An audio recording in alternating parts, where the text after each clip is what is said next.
What up, James? Welcome to the I'm your host. See, today we're lonely single men and why women are excited about it. And guess who's mad about that?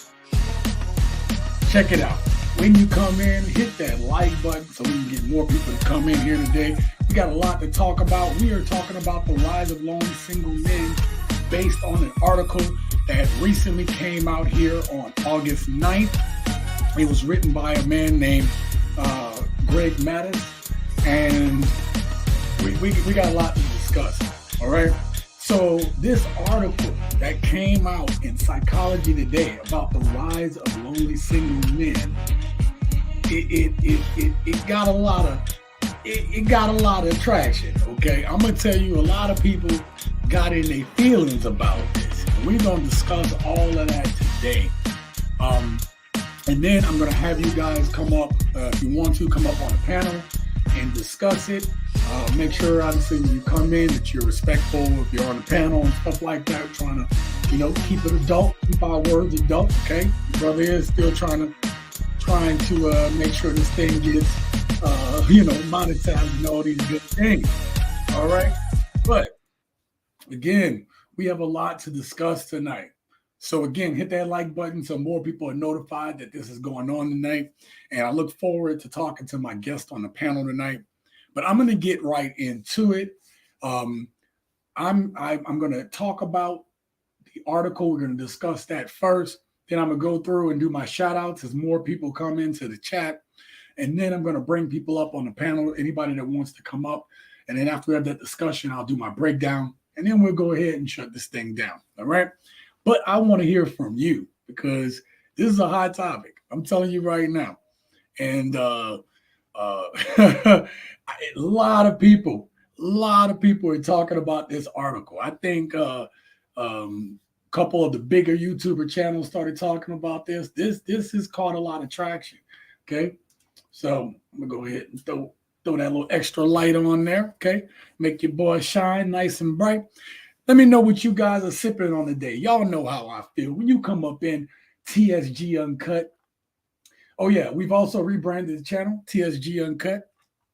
And you might say, why'd you change the name? And listen, I like the Sensational Gent. It was a play on words, has a lot of meaning to me.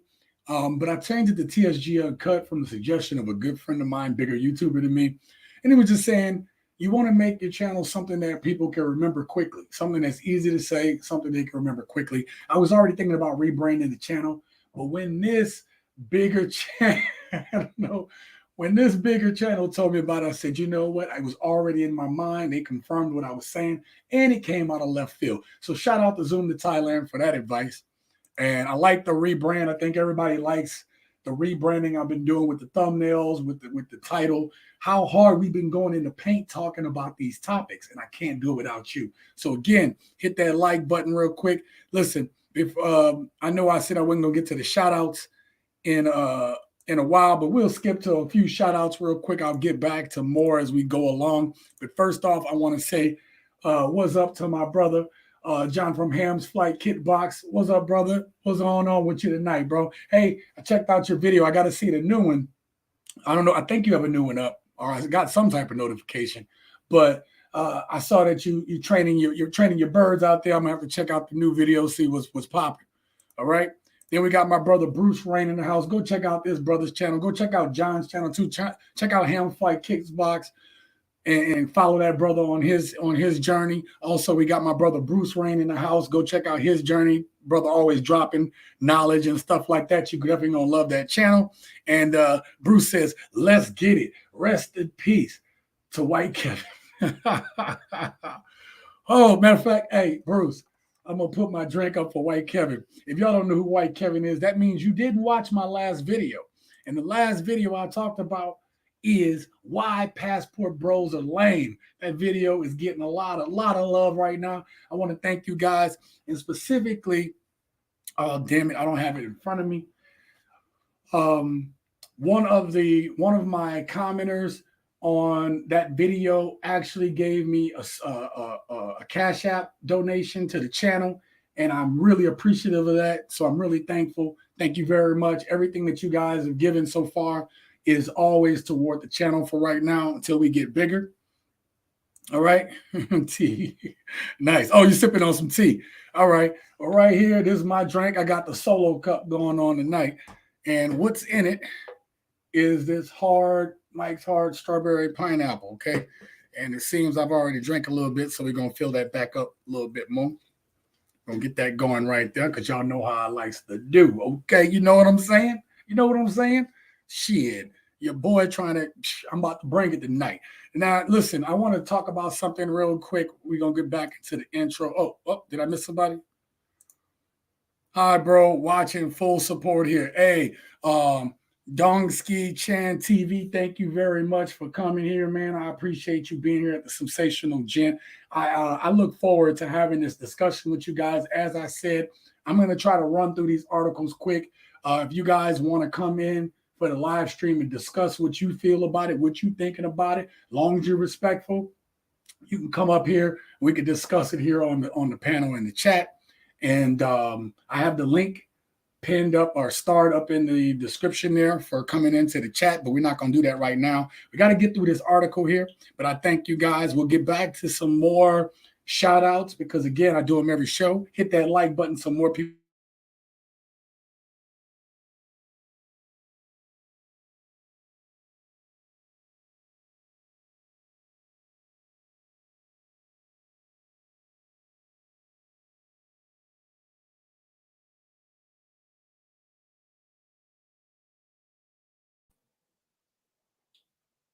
Can you guys hear me now?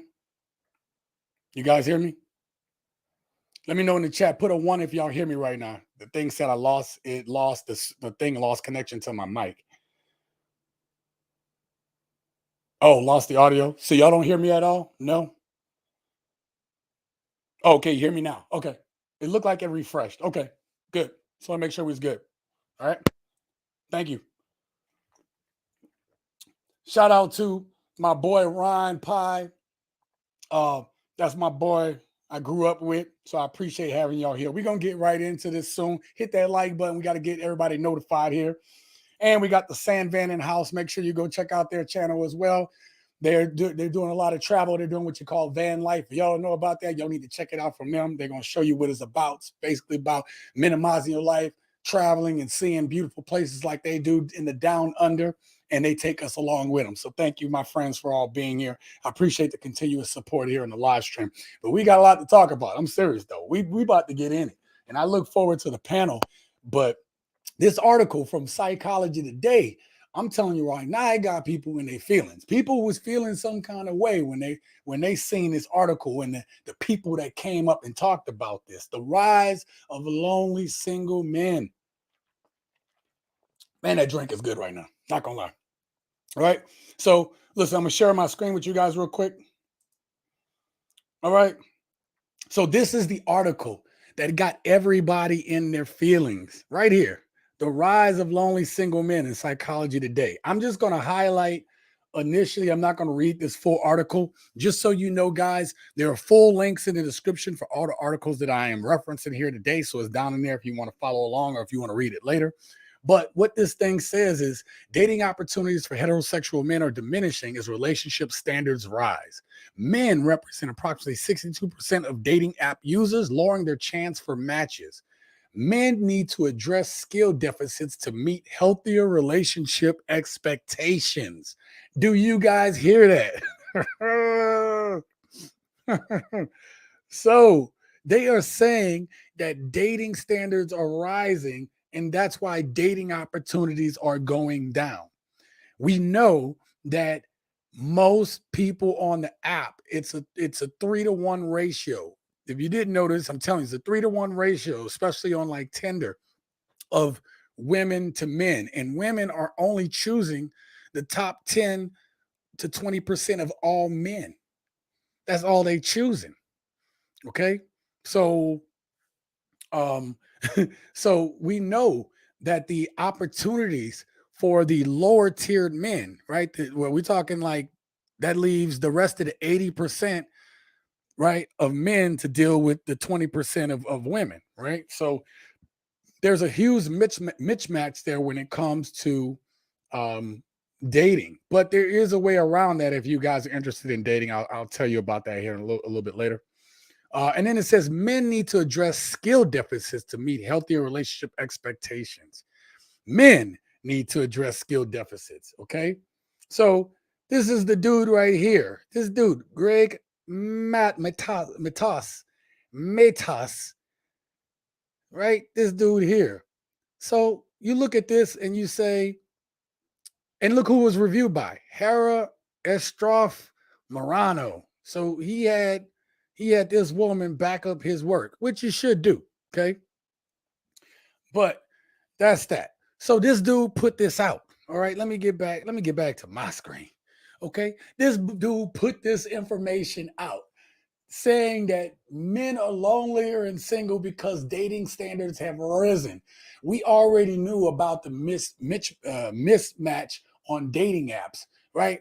Women can go for exactly the hottest dudes they want to because a lot of the times they just want to know, the modern women that's out here today want to know that they can get that look, or they can get that like, or they can get that follow, or anything that feeds into that need for validation that we are seeing due to the rise of social media over the last 20 years, right?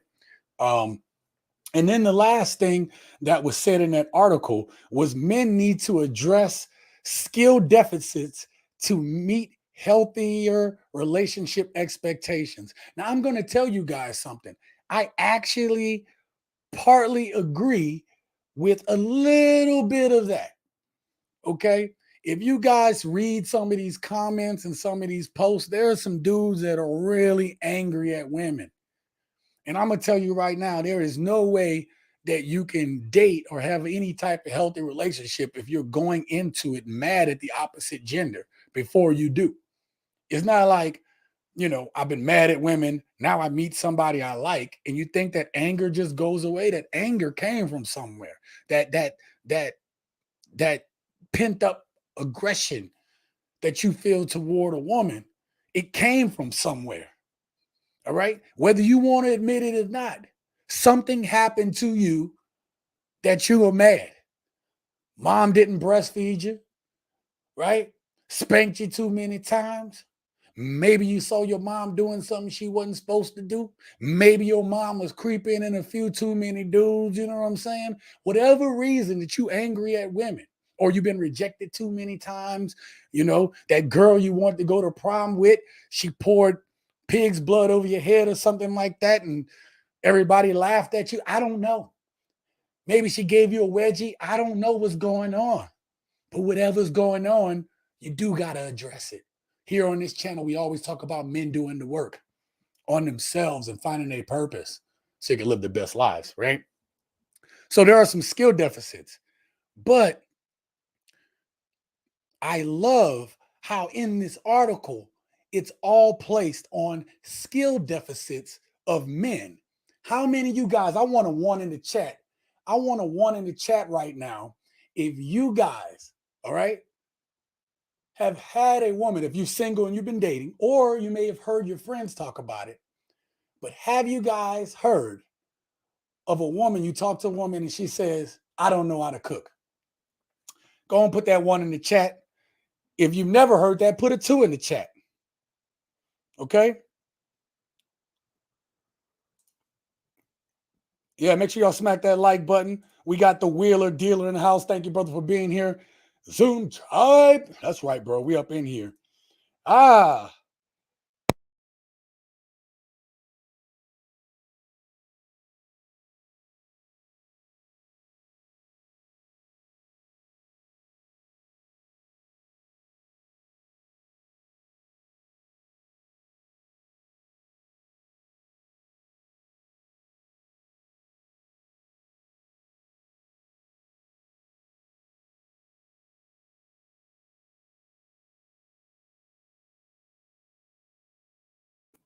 my mic is acting up.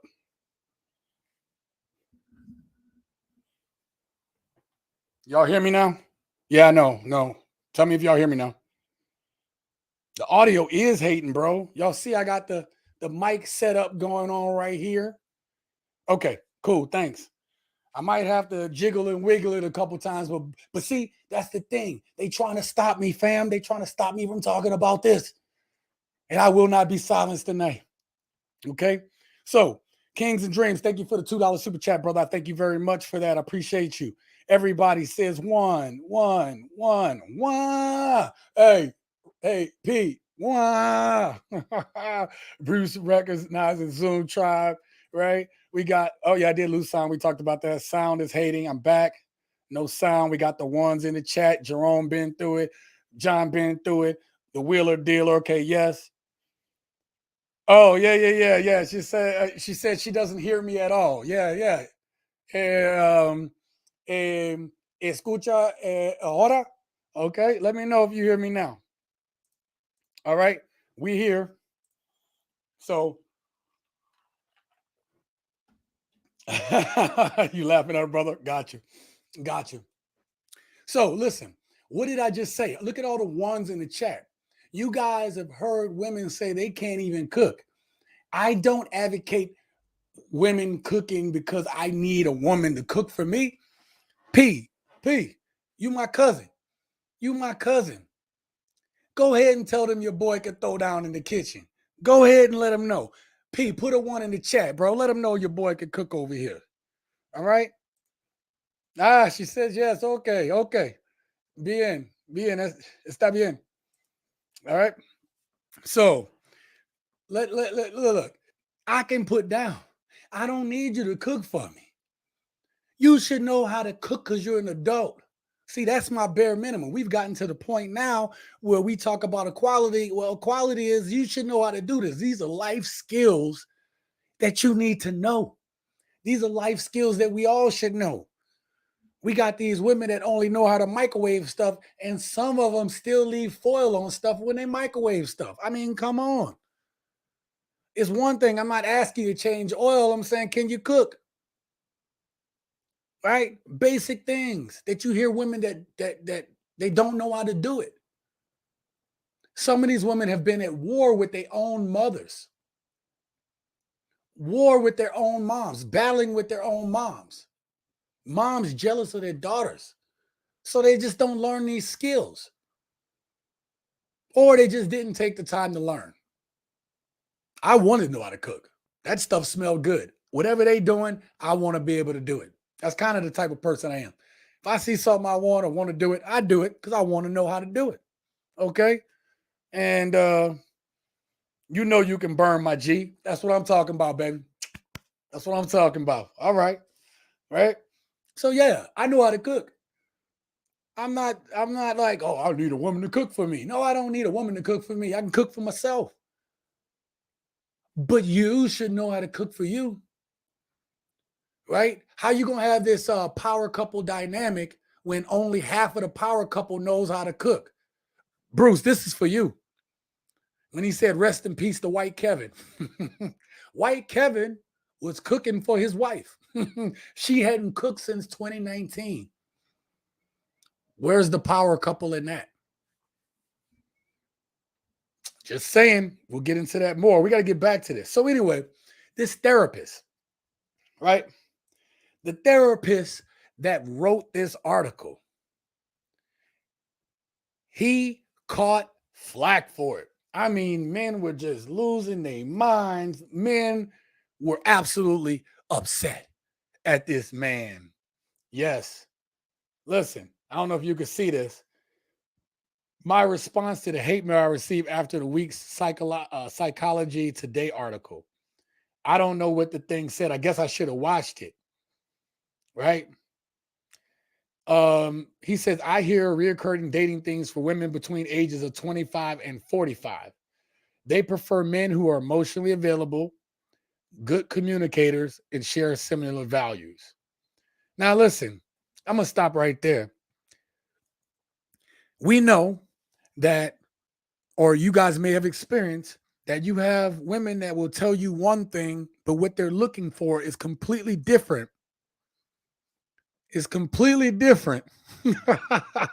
Hold on, let me get back to this screen real quick. He said, we got to save White Kev. Yeah, man. White Kev in the kitchen cooking for his wife for the last 3 years.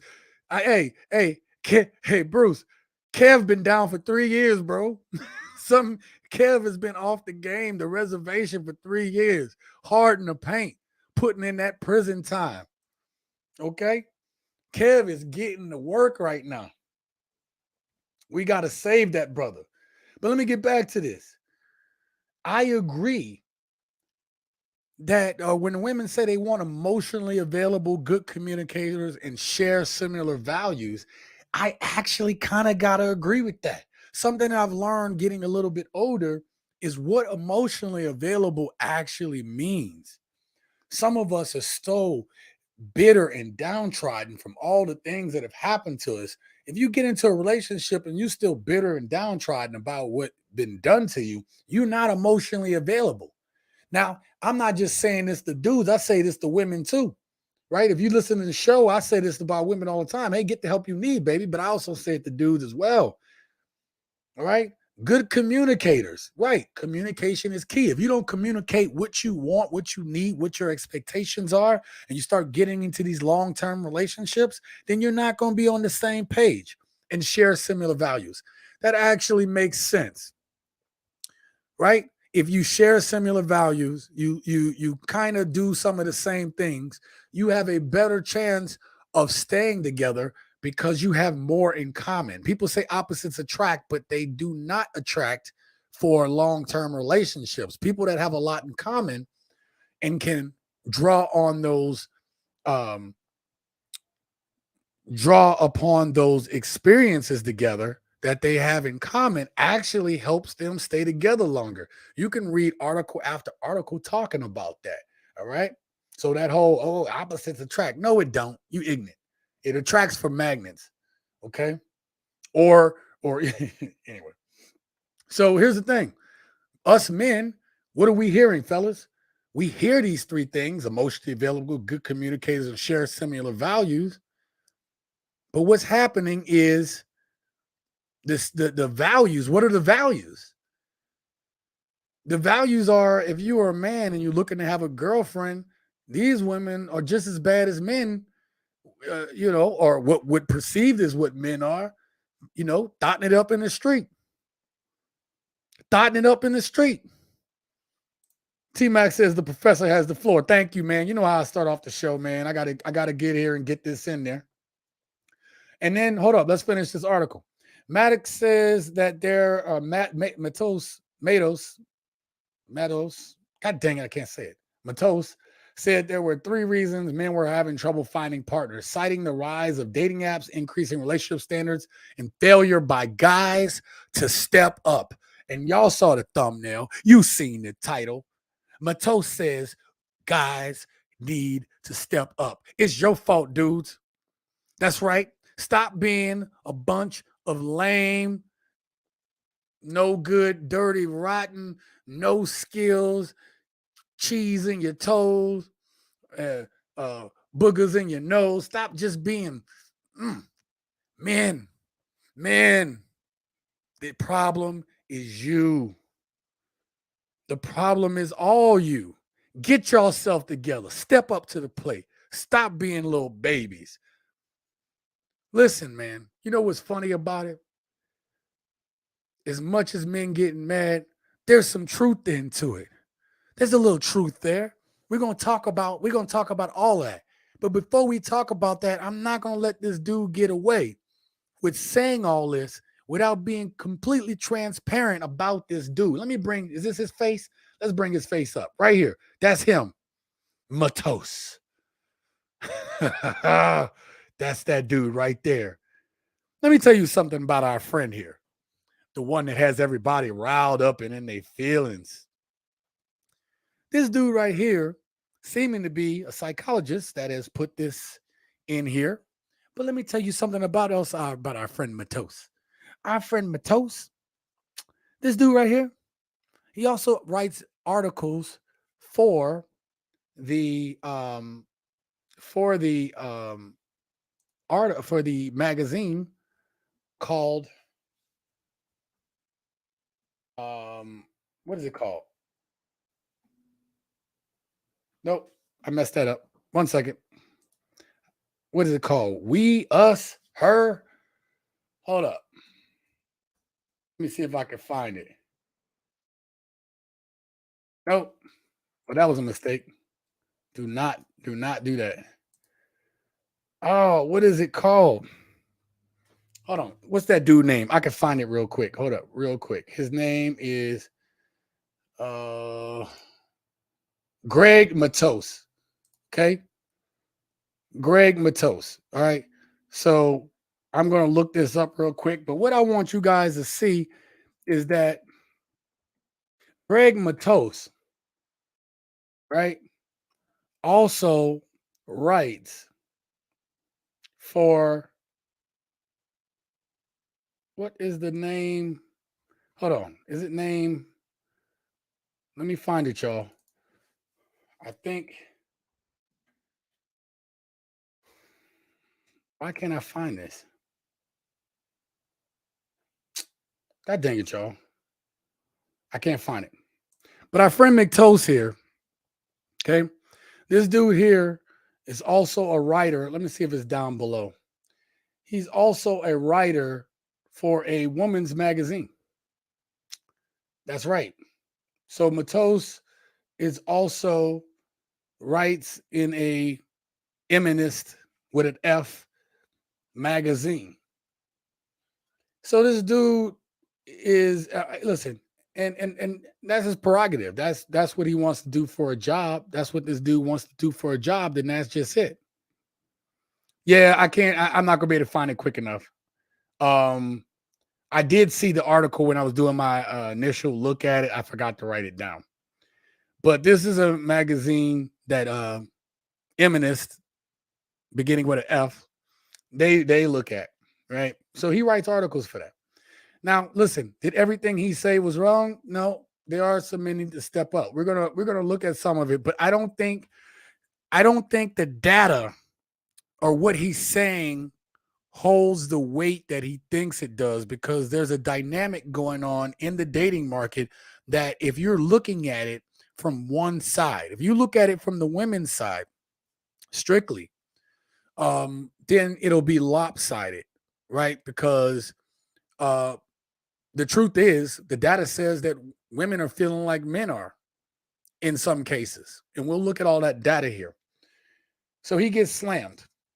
The article I'm going to reference next is, this article was written by Bella De Paulo, but I got to say, and Devon Fry reviewed it. So we got Devon on the case. I think Devon did a good job, because I'm going to bring up some stats. I got to give it to her. Bella was actually pretty fair on this. And this article was written in August 2020. So 2020. Okay. It says half of all single people just don't want a relationship. So men are lonelier and single, but then the data says they keep saying they don't want relationships. Somebody is lying. And I think it was Greg Matos. I think Greg Matos was pandering for a paycheck. Oh, crap. Did I read that, or was I thinking at the same time? King's Dream says, so he panders toward his fan base, simping for a paycheck. Man, ding, ding, ding, ding, ding. Matter of fact, hold up. Let me do something for you, bro. Right? Let me do something for you. Okay? Kings and Dreams said, so he panders toward his fan base, simping for a paycheck. Oh, and I messed that up. Hold up. I left that on the screen and messed it up. Oh, man. There we go. We'll hide that. I had something for you. There you go. There you go. See, look at this, man. I'm trying to do all this by myself. I need a team. I need a team to help me. All right. That's right. Let me get back to me. So that's right. He's pandering for a paycheck, brother. He's pandering for a paycheck. Bottom line. Right? There's no two ways about it. The dude was pandering and he got paid. All right. Let me get to these. That's right, Bruce. Zoom tribe. We in the house. Just look it up, fam. Take your time. Yeah, again, it's not worth it. Let me tell you, he writes for the magazine, another magazine. So he panned his words. Fan base, we got that. All right, T-Mac, we out here. All right, cool. All right. So I'm going to show you guys some stuff real quick. So the next thing I'm going to show you guys, I'm going to get out of these articles. If you guys want to check those articles out for yourself, they are linked already down in the description below so you can read it in full entirety later. Just so you guys know that there we go. All right. So Greg Matos, who got his paycheck, who got paid to tell you that us men are lonelier and single and desperate. I'm so alone. Nobody loves me. Yo.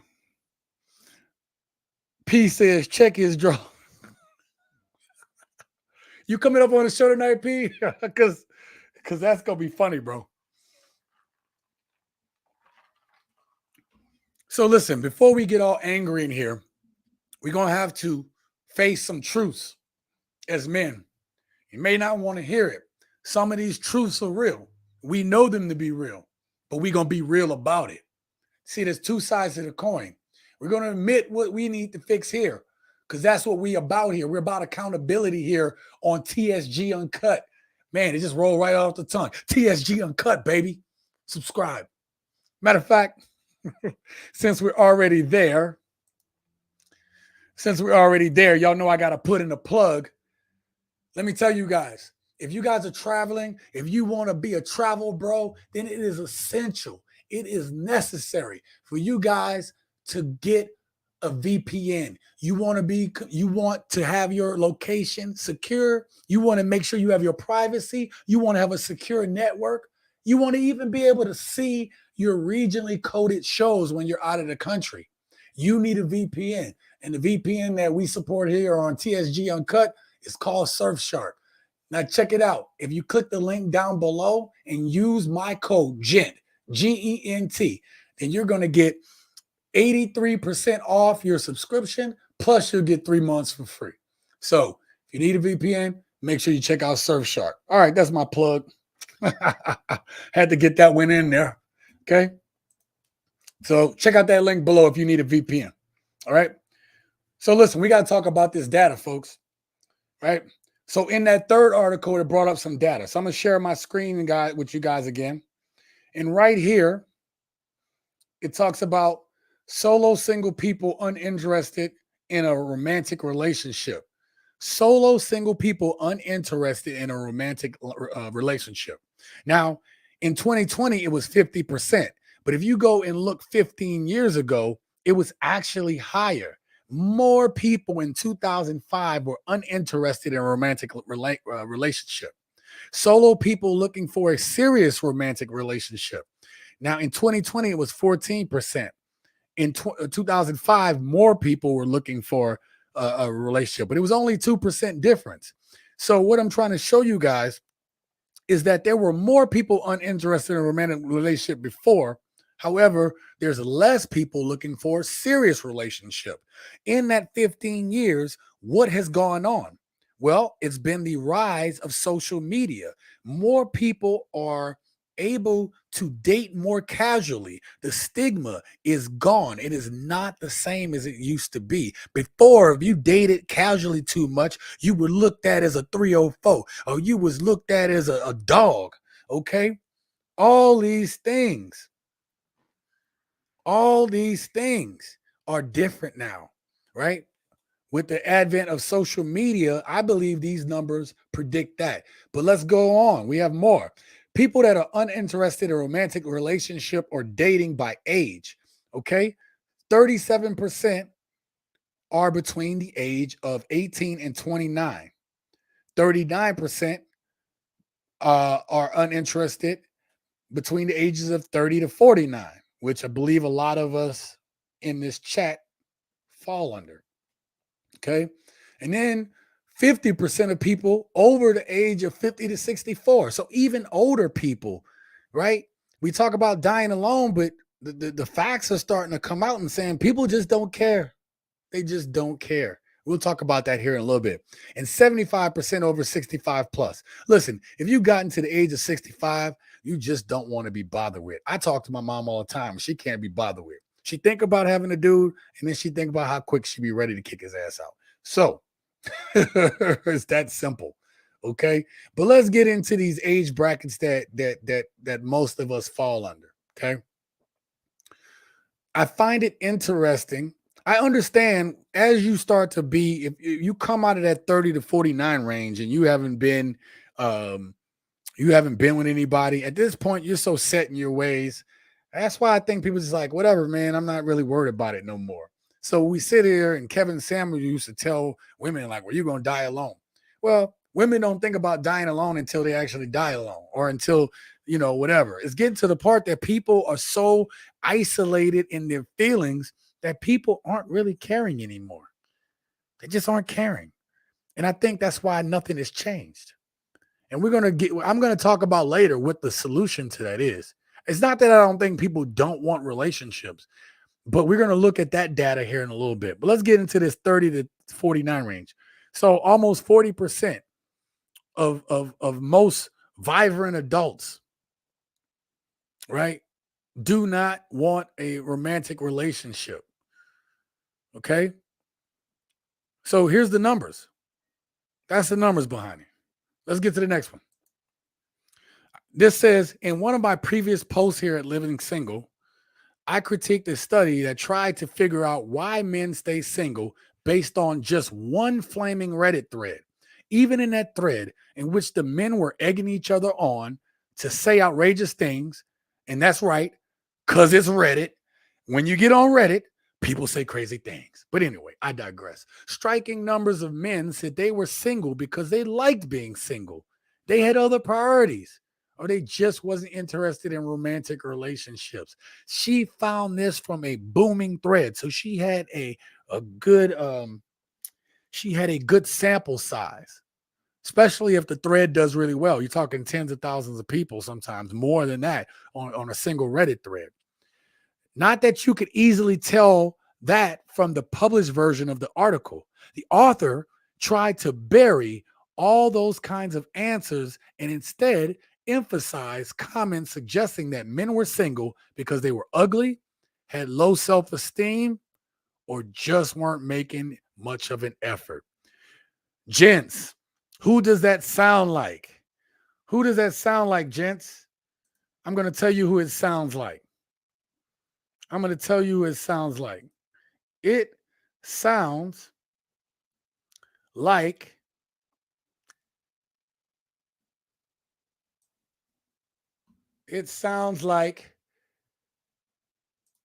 this dude right here. This is what it sounds like. It sounds like somebody that was willing to bury all the other underlying information when it comes to why men are single and how they feel about it in order to put out an article that is going to cater to his base. And we know who his base is. Ron says, check them draws. Check them draws. Oh, man. It's going to be a fun night tonight, you guys. It's going to be a fun one. We know this. I'm going to X out of this because I don't need to see his face no more. Mr. Maddox. I'm going to read that again because I want you guys to get this. Okay? Uh-oh. Uh-oh. Uh-oh, you guys.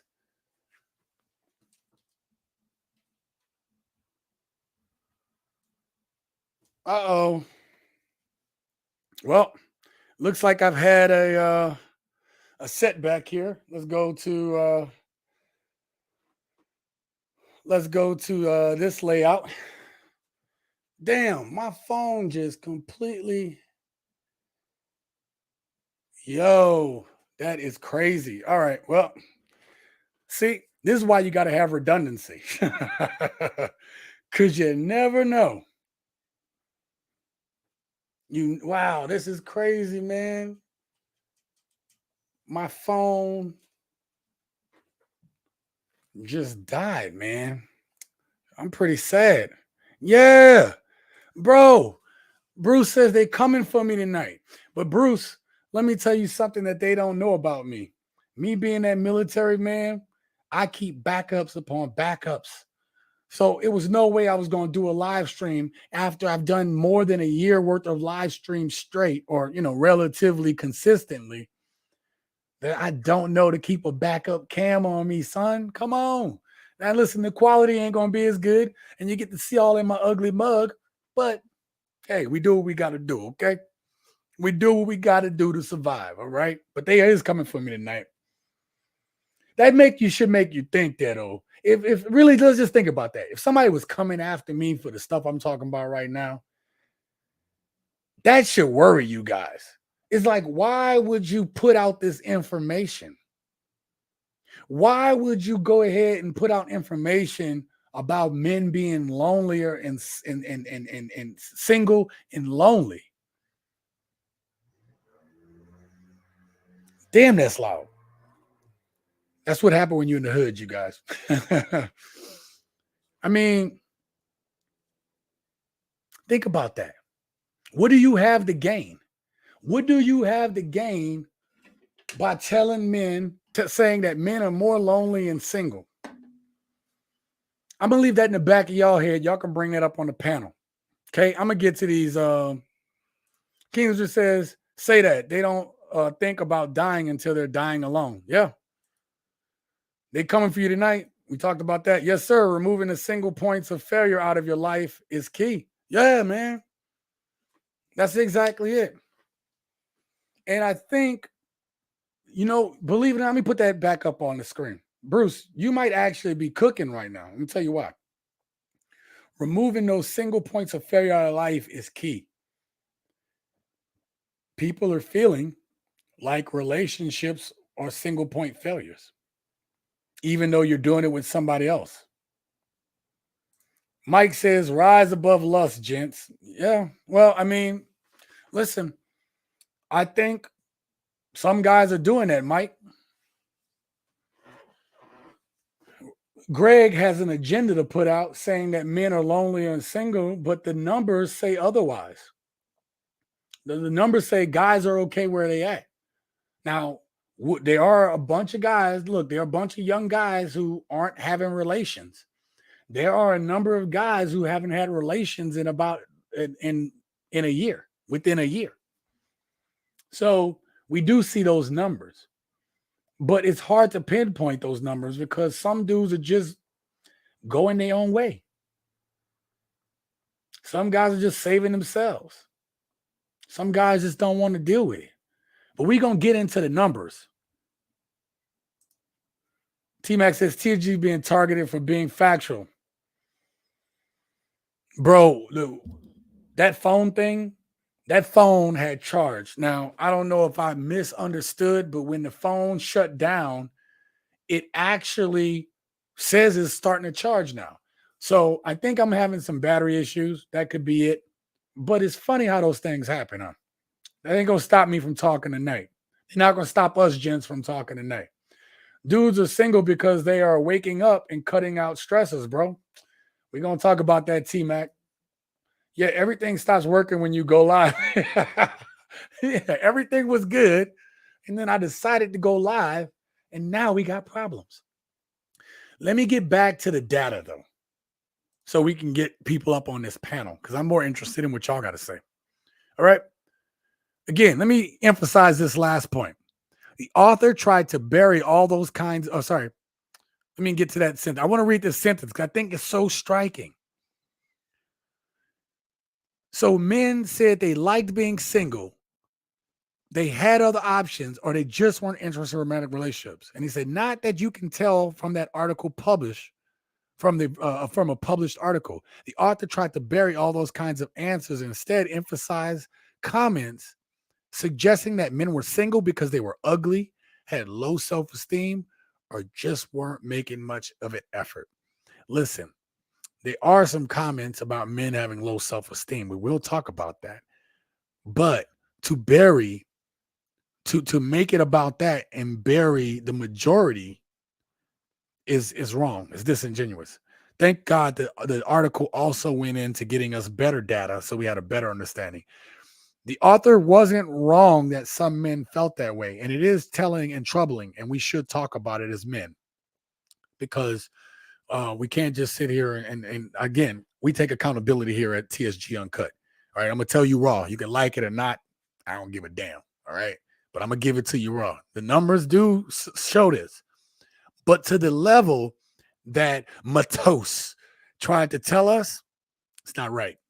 Okay. Now, these were some of the reasons for being single in terms of age demographics. The people that thought, and this is men and women, have more important priorities.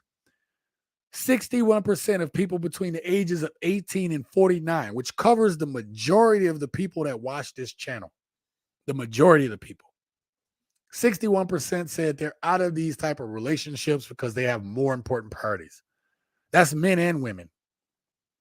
Okay? So there's other reasons. Now, it was only 38% for people over 50, but this will make sense too. People that like being single, 41% between the ages of 18 and 49, 46% ages 50 plus. So here's the thing. We talk about, Kevin Samuels talked about, well, die alone, get a dog. Here's the thing. What's happening is people, when they're younger, they don't like being single. But what's happening is because we're so disconnected from people, we're so disconnected from each other. We don't even realize what's happening with the social media space. We're so disconnected from each other that people aren't. There are a number of people that regret getting old and not having anybody. You can have those regrets. But there's also the people that are getting set in their ways. So we got to watch out for that. Okay. Let me get to these comments real quick. The Wheeler Dealer says, I'm getting it right before I move to Bali in 2 weeks. Yep. Oh, damn. Oh, yeah, you told me that before. Bali. Yeah, man. Hey, Wheeler Dealer, man. Congrats on Bali, man. I'm happy for you, man. That's going to be like awesome for you, bro. And I look forward to checking it out too, man. Bali's one of them places, though, I'd rather like, have a little crew and go or something, man. It just looks like a cool place. You can go alone and find peace, but I think it'd be also a cool place just to, have a few people to chill out with. Mike says, I like to be unmarried, not single, because being single implies there is a void that needs to be filled. Wait, I like being unmarried, not single. Okay, because being single implies there's a void that needs to be filled. I learned this from Tom Likas. Mike, I agree with you that people think it implies that there's a void that needs to be filled, but that's a stigma that we've been grown with, to think that being single is a bad thing. Sometimes you need to be single to get to where you need to be.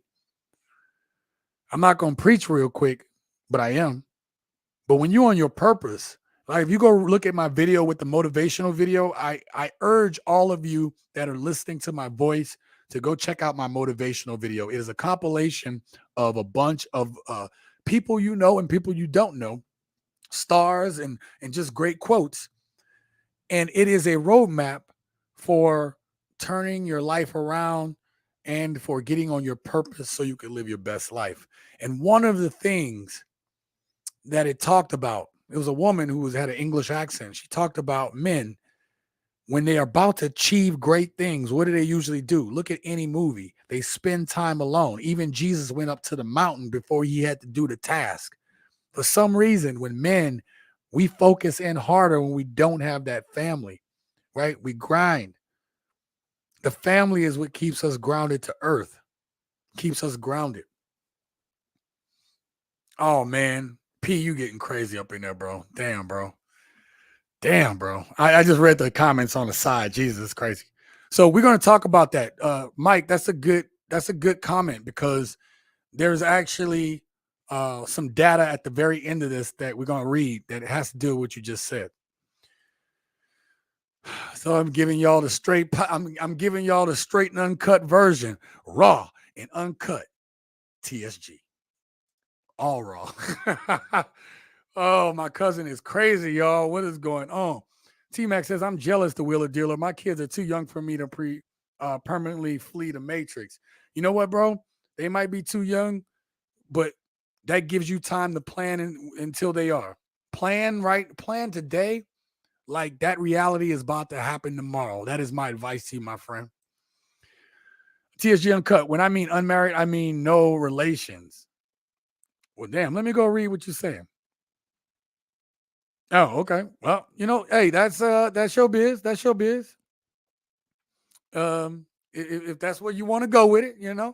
Listen, I'm not gonna lie to y'all. I like having relations. I'm not gonna go out of my way to try to get it anymore because I ain't young no more. I ain't no spry chicken. Relations better fall in my lap. But I understand what you mean. Bros grind better when single. Absolutely, T-Mac. And that's what that motivational video, one part of it. It's a great motivational video. Again, if you're having a bad day, you're having a case of the Mondays, go listen to it. If that don't charge you up, if that don't inspire you to get up there and grind and do your best, I don't know what else will. I put my heart in there. It took me, I'm not going to tell you how long it took me to make that video. And it's not the best video I've ever made, but I tell you what, the information in that video is a blueprint on what I talk about here on this channel. Mike says, not even a one night fling.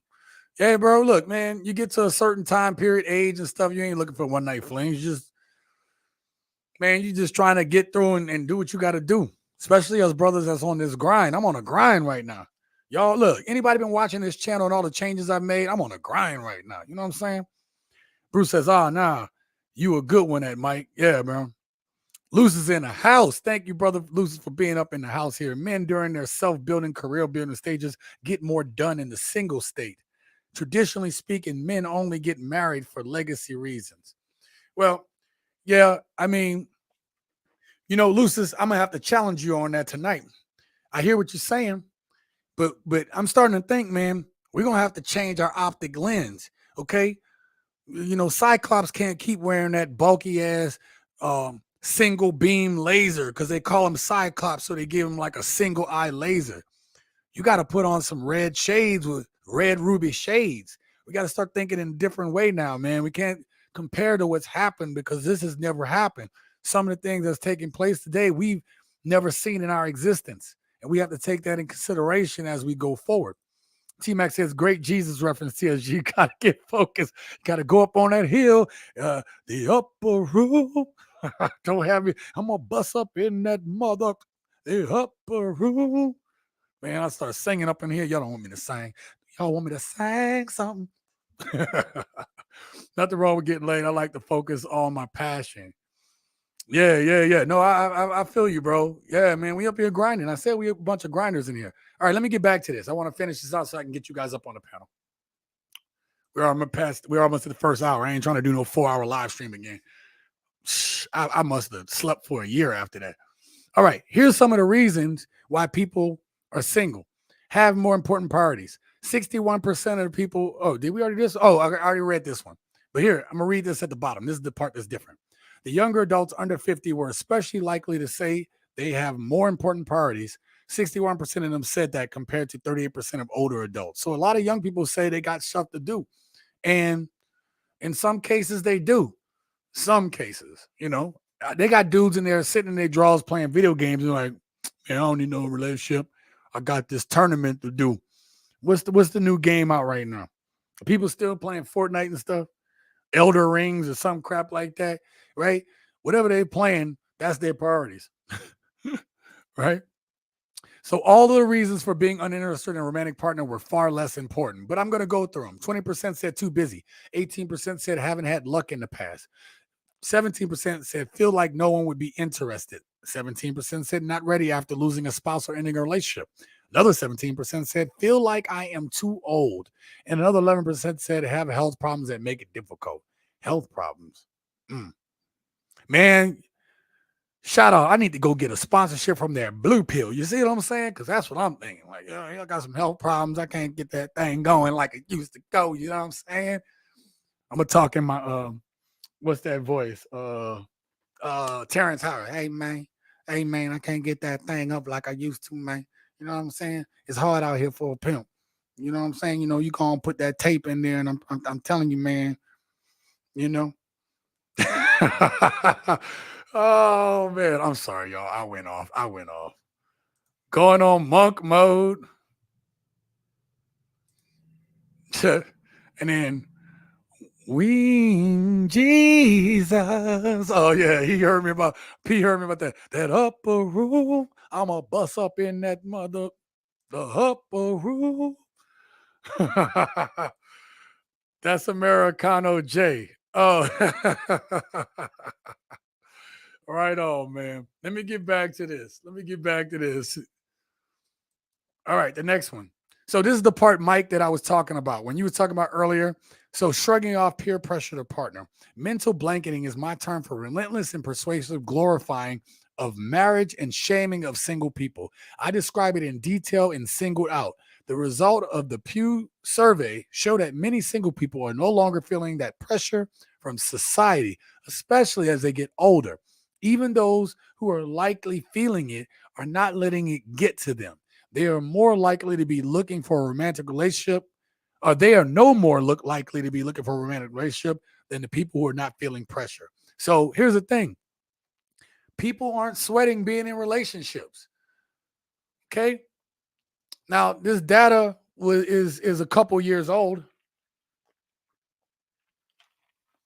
But if you look at the historical trend over the last 15 years, it don't look like it's likely to change. It look like it's only likely to get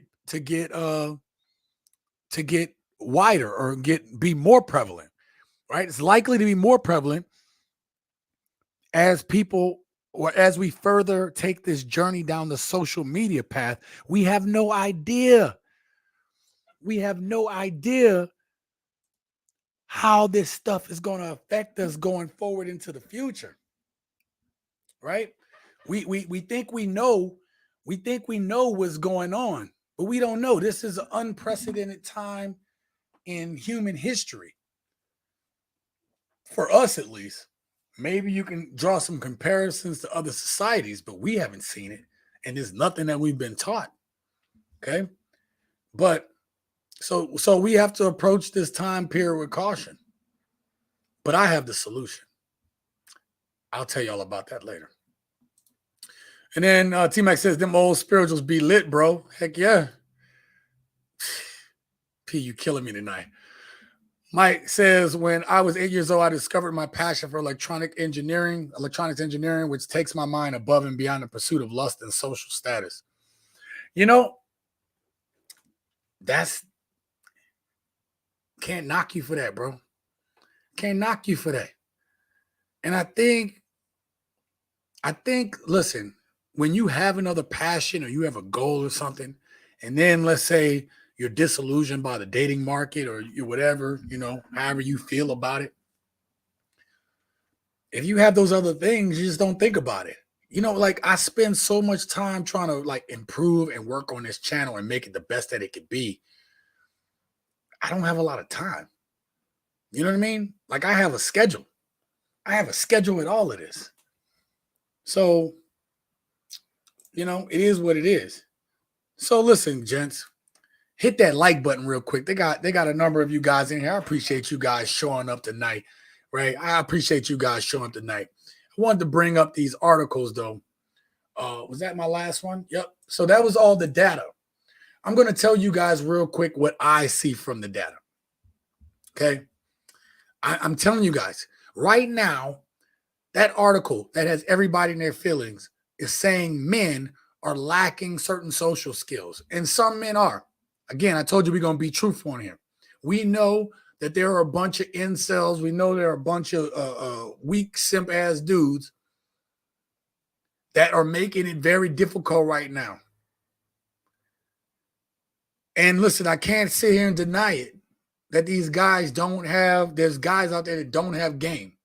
And I'm not saying pimp level game like I said in that last video. I'm saying they don't have basic game. I saw something the other day and it was surprising about how many young people just haven't even talked to women at all. Now we talk about I still want to hit this point real quick. I am sick of seeing you young men simping over women. You have these women that's doing these live streams with barely any clothes on. You guys want to, you say, go ahead and take your time and show you something. I'm going to show you something.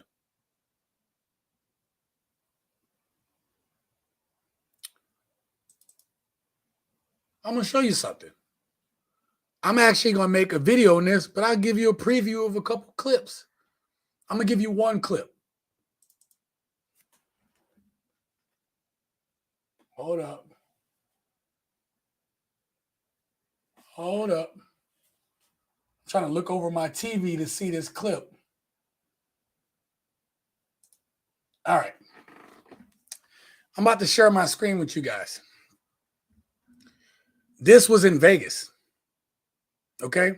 Now it's Vegas. You say it's Vegas. Okay. But I'm about to point out something.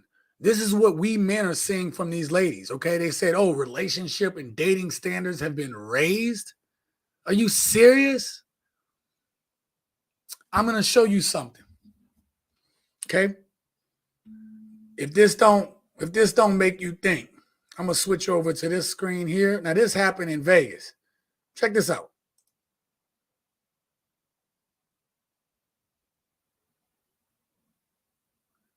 Look at there's kids in the background doing it for social media.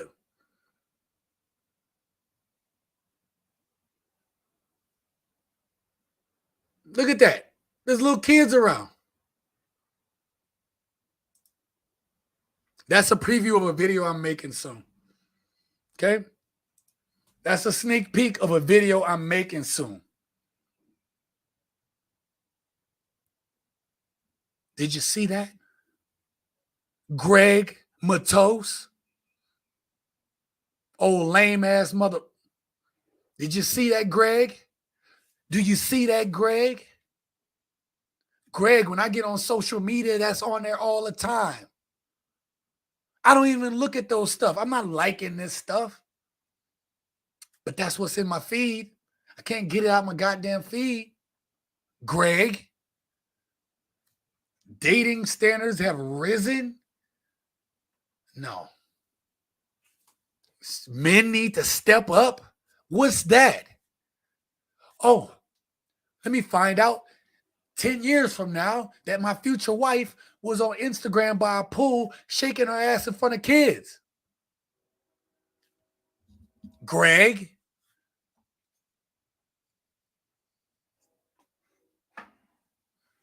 Greg. Let me see what y'all saying about it.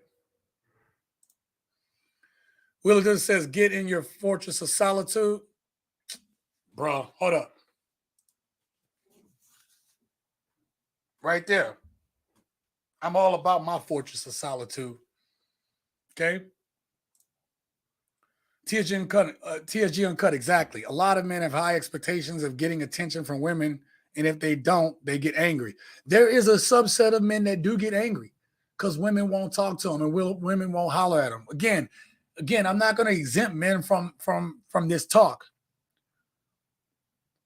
Right now, we're gonna get our in-house cleaning done.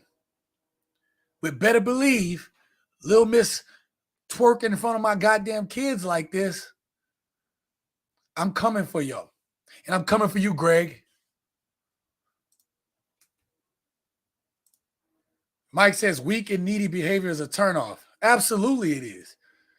Wheelander says, T-Mac, my son is 25 and he won't talk to me. What? We have to talk about that one. Wait. T-Mac says, bro, is that an albino seal wears clothes at the pool? Nope. She's that must be the beginning of the season in Vegas when the pools first start opening up about April time frame when nobody got that good sun in Vegas. That's my experience for having lived there 4 years. I never went in the sun though. Kanye said she gonna do it for the gram before anyone else. Well, Lucis, there you go. Doing it for the gram. Doing it for the gram. Little kids, look at that. Just little kids. Everybody oblivious to it. Look at her. Oh, I can't wait to make that video. Oh, I'm about to go in. Oh, man, I'm about to go in on that next video. That might be Friday video now that I done talked about it. Might as well let this video feed that video. You know what I mean? Strategy, my friends. Strategy, brothers. Okay. Bruce says, I don't know if we can call that shaking, but I feel you. He also says, she was choking on something. Help her. Greg, help that woman. Write an article. Help her. Greg getting this work from TSG, bro. Look, man, listen.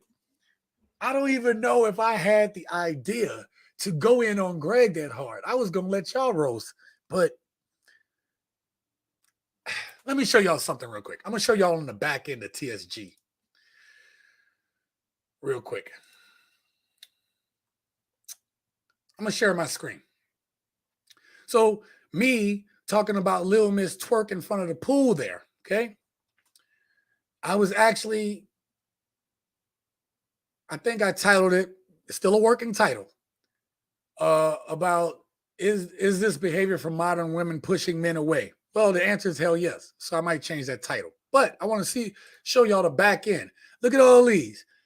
A lot of these are just, all of these right here are videos that I have ready to come up just to show you, right? Little did I made this folder like a week ago, or maybe 2 weeks ago. I can't even remember how long ago. I just keep adding clips to it. And I said, I'm going to make a video about it. I have all these other videos backlogged, but I'm going to make a video about this. So I got my folder ready. But when you say, Greg, that the dating standards have risen, so men need to step their game up, oh, Greg, I'm coming for you. Greg, I'm coming for you. Because these videos right here, it shows me something different. I'm not saying men don't have their issues, but Greg, is these the standards? Because the data doesn't prove it, Greg. The data doesn't prove out your theory. Greg.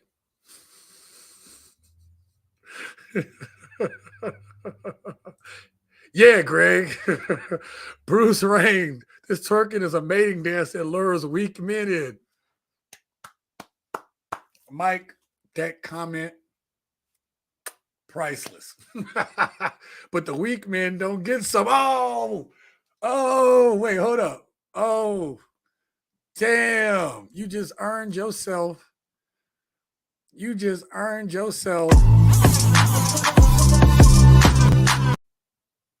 God dang it, I keep doing that. You got to click the thing off the screen first and then show it. And then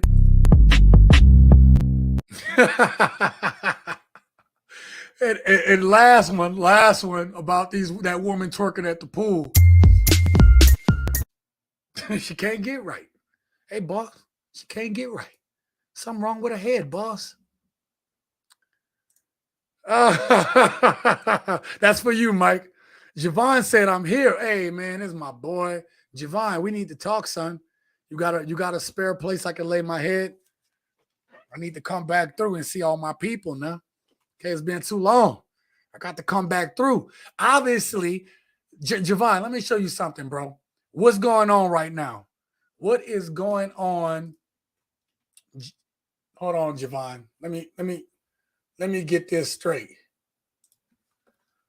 Javon, I need to know something from you, brother. Okay? I need to know what has happened. I don't even know why I'm saying what's happened. It's Vegas. But, bro, what's going on down there aside flooding? This is what's going on in Vegas, Javon. Look at that, bro. Somebody said she's choking on a chicken bone. Oh, man. Javon, what's going on, my man? Good to see you up in here. This is my partner right here. My partner. Let me get back up in here. I missed a whole bunch of chats. I'm gonna get to it. Y'all got me. Mike says, but the weak don't get some. All right, we said that. It's a tease. Bruce says, bro, that's not twerking at Mike. I could put you on some life changers. Oh, yeah, for sure. Mike says, Bruce Wayne, true, bro. Perhaps I am well out of tune watching twerking. The TSG arsenal is lit. That's right, bro. We about to get y'all up in here in a minute. Mike says, but you are right. It is not twerking, perhaps twitching. That's what it was. It was twitching. Eric Cummins in the house. Thank you very much, brother. I keep trying to look up into the cameras here. Thank you very much. Hey, I want to give a shout out to Eric Cummins today, who gave me a $25 super chat today, or not super chat, Cash App donation to the channel. And subsequently, that pays all the bills here on the channel. Thank you very much. That takes care of another month. Thank you. Then we got my boy Javon in the house. Already said all that. Eric says, what up, TSG? Love the vid. Boy, you got them haters mad. Yeah, bro. Listen. I was trying to get him mad. I don't give a damn. Look, that video was supposed to do two things. It was supposed to get the haters thinking I was on their side in the beginning. And then I was trying to disprove. It's supposed to do three things. Then disprove their arguments. Show them how stupid their arguments sound in their face. And then the last thing it was supposed to do, Eric, was it was supposed to inspire people who want to travel, who want to see different cultures, who want to experience different things, who want to escape the matrix. And if you happen to find a woman, that's a cherry on top. See, notice I didn't lead with any of that. Because if you go there open-minded and say, man, I'm about to see something different, how different it is there than living here. And I'm saying it's better to live there. I'm saying it's just different. And it just makes you think about what's more important in life. And what it taught me living out of the country was it's people. It's people. It's culture. That's important. And some of us have lost that. So if they mad, let them hate. Let the haters hate and watch that money pile up. Javon says, send it. Bruce says, that's why it's flooding. Oh, man. God then opened up the floodgates for all you sinners and all you heathens. Get yourself right with the Lord, because he that sits on high and looks down low, he sees everything you're doing. Ha! Man, y'all get me started. I haven't drank enough to make that sermon yet. Javon says, yes, can't type. I have thumbs for typing. It's okay, bro. I do too. Luke says men have issues, but the issues affecting the dating market are directly linked to women's delusions. Well, I'm about to bring y'all up on this panel in a minute. It's panel time. And we can talk about it and hash all that out. I wanted to go over our issues first, though, Lucis. I'm not going to hold us from accountability. There are men that are simping. We know that. We know that there are guys that if some of these guys would just stop donating to these OnlyFans and then stop giving these donations to women that's just sitting there on the camera. If you guys send me some money, then I'm going to do some jumping jacks so that my boobs jump. And then you'll see them jump. I'll do 10. And then you'll have to send me more money for me to jump some more. Oh, look at that. My subscriptions are going up. That's what people paying for. That's what some weak ass dudes is paying for. So this rise in dating standards, we are fueling part of it. If dudes would just hold the line and stop simping and stop paying for this stuff, behaviors would have to change. And they would change. But it's a big market. People making money right now. So guess what? As long as people making money, morale won't improve. The beatings will continue until morale improves. T-Mac says somebody said that she looked like she choking. Yeah, it did, bro. Loved it. Thank you, man. Thank you. Damn, I can't keep on target tonight. What happened to the StreamYard link? I thought it was pinned. Oh, yeah, I'll put it back in there. Bruce says, bro, old Drake in the video crying about us being VIX outside the States. Obviously forgot about being in Black America. Yeah, pretty tough. Oh my God. We got Mr. Alabama, passport on deck. $5 super chat. Thank you very much. He says, I'm looking at prop firms getting to Forex and metal trading for passive income and travel. Hey, if you into that, I know Brother Bruce is in that kind of stuff too. So, check out your boy there, right? I appreciate the payment for the advertisement. Go check him out. Maybe he can help you out with that stuff.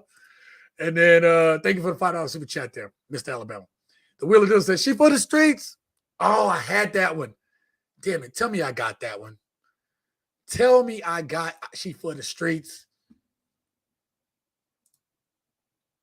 Oh, tell me I got it.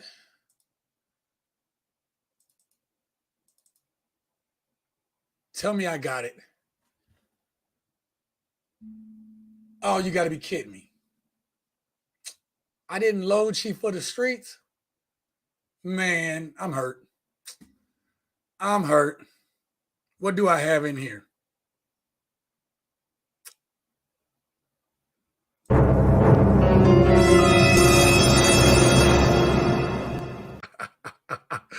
Yo.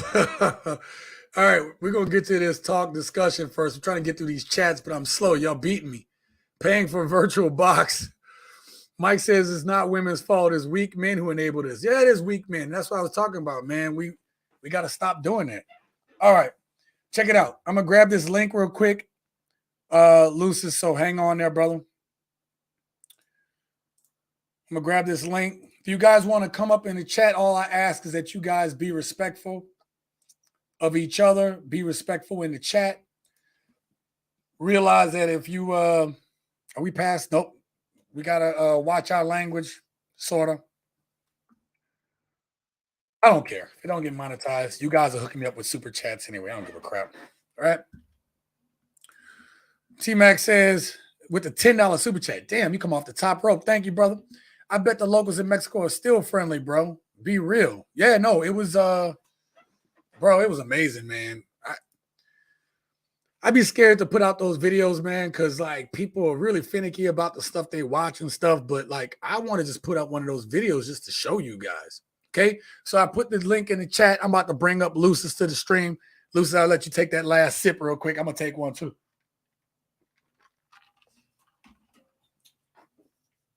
I need to get my headphones in them.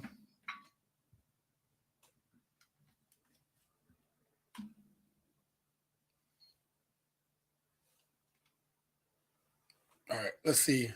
Can I hear? There we go. All right. Oh, we got a couple people in the stream. I'm about to bring Lucis up in here. Oh, bring Kings and Queens. All right, let's go ahead and get that layout. There we go. There we go. All right, y'all hear me? Yeah, I can hear you. All right, we up here. See, I got rid of that my phone and acted up. They trying to hold up back, trying to stop me from telling the truth. Man, bruh. Well, I got a few things.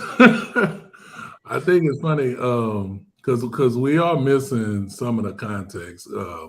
Weak men have always existed. You got to remember back in the 80s, in the 70s, and the 80s, they had those party lines that used to be in the back of the men's magazines and things of that nature, where men were calling 50 cent a minute, $1 a minute, and things of that nature. Bro, I ain't thought about them. Yeah. So weak men have always existed.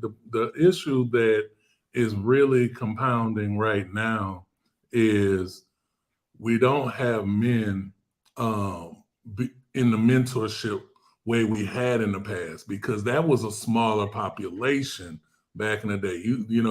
Now the incel population, and I don't want to use that in a derogatory way, but I'm right. Using it as a term for the men who don't have relations, don't talk to women, and things of that nature.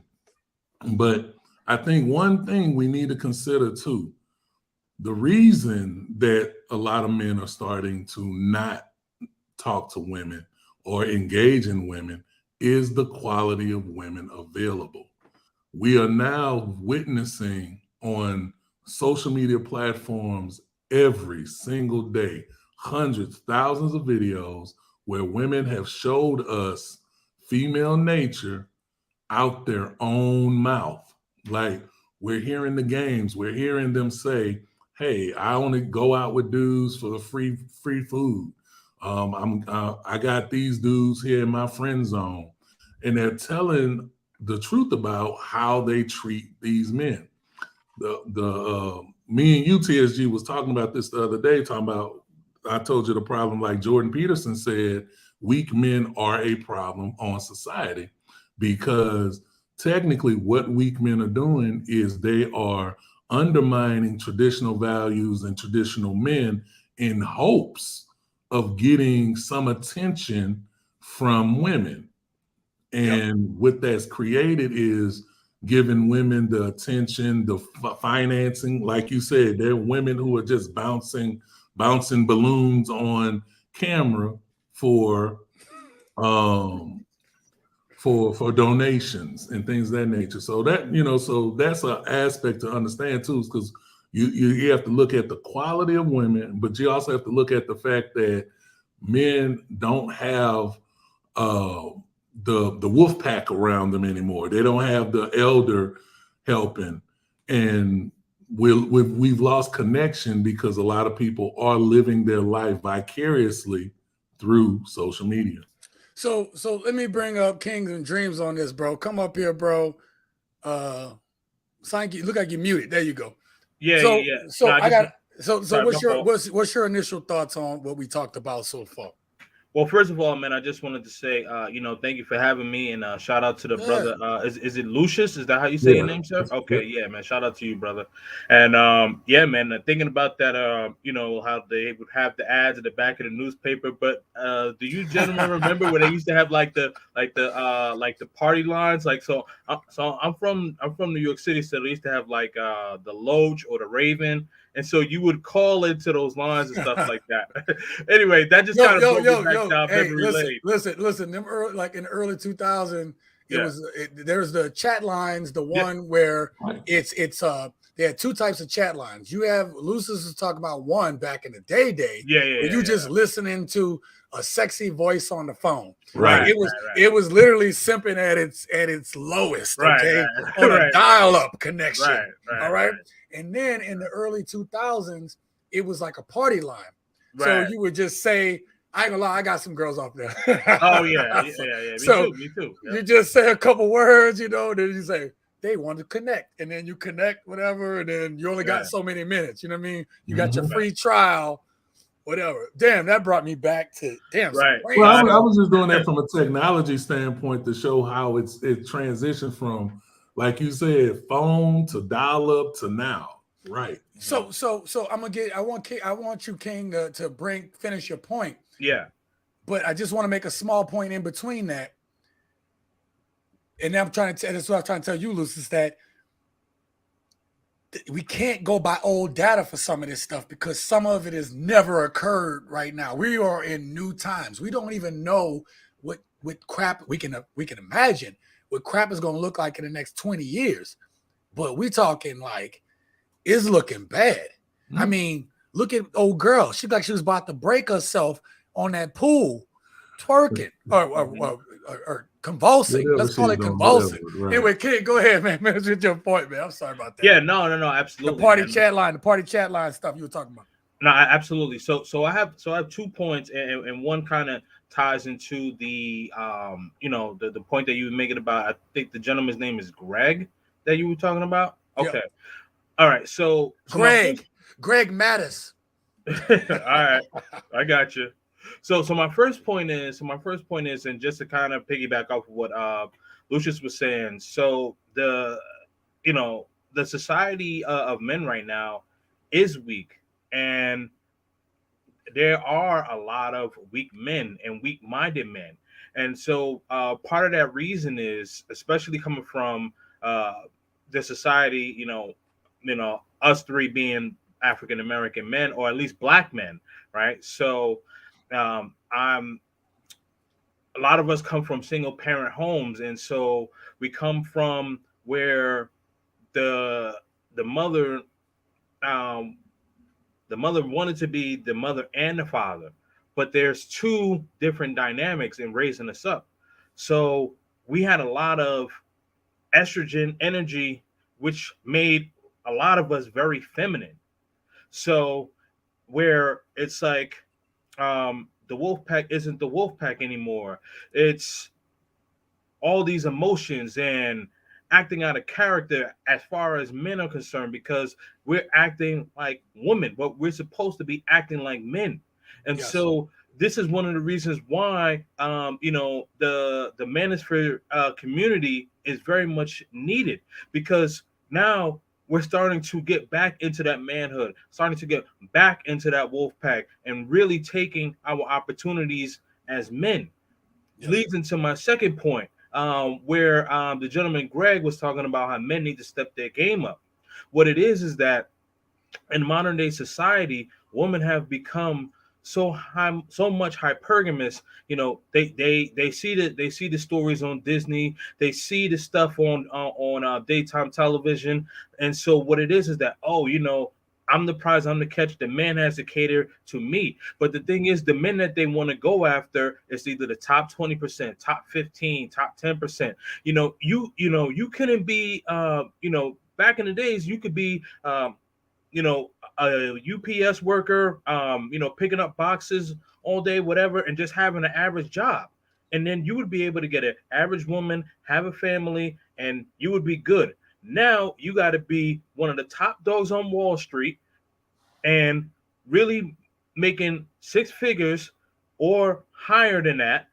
And you got to be able to take care of them. And plus, they have an attitude. They're ungrateful. They're unappreciative. And then this is why some brothers are getting passports. Now, there are some simps that are getting passports, but it's because they're socially awkward. Because the thing is that, because if a guy thinks about trying to approach a woman and he's, an average guy, the woman's going to be like, no, you can't approach me, like, who you think you are, right? But the thing is that, if you have a guy that's coming in there with he's coming in there with a nice BMW, Benz, whatever, Audi, what does he do? You know what I mean? And it's like, you cannot get a girl driving a Honda Civic anymore.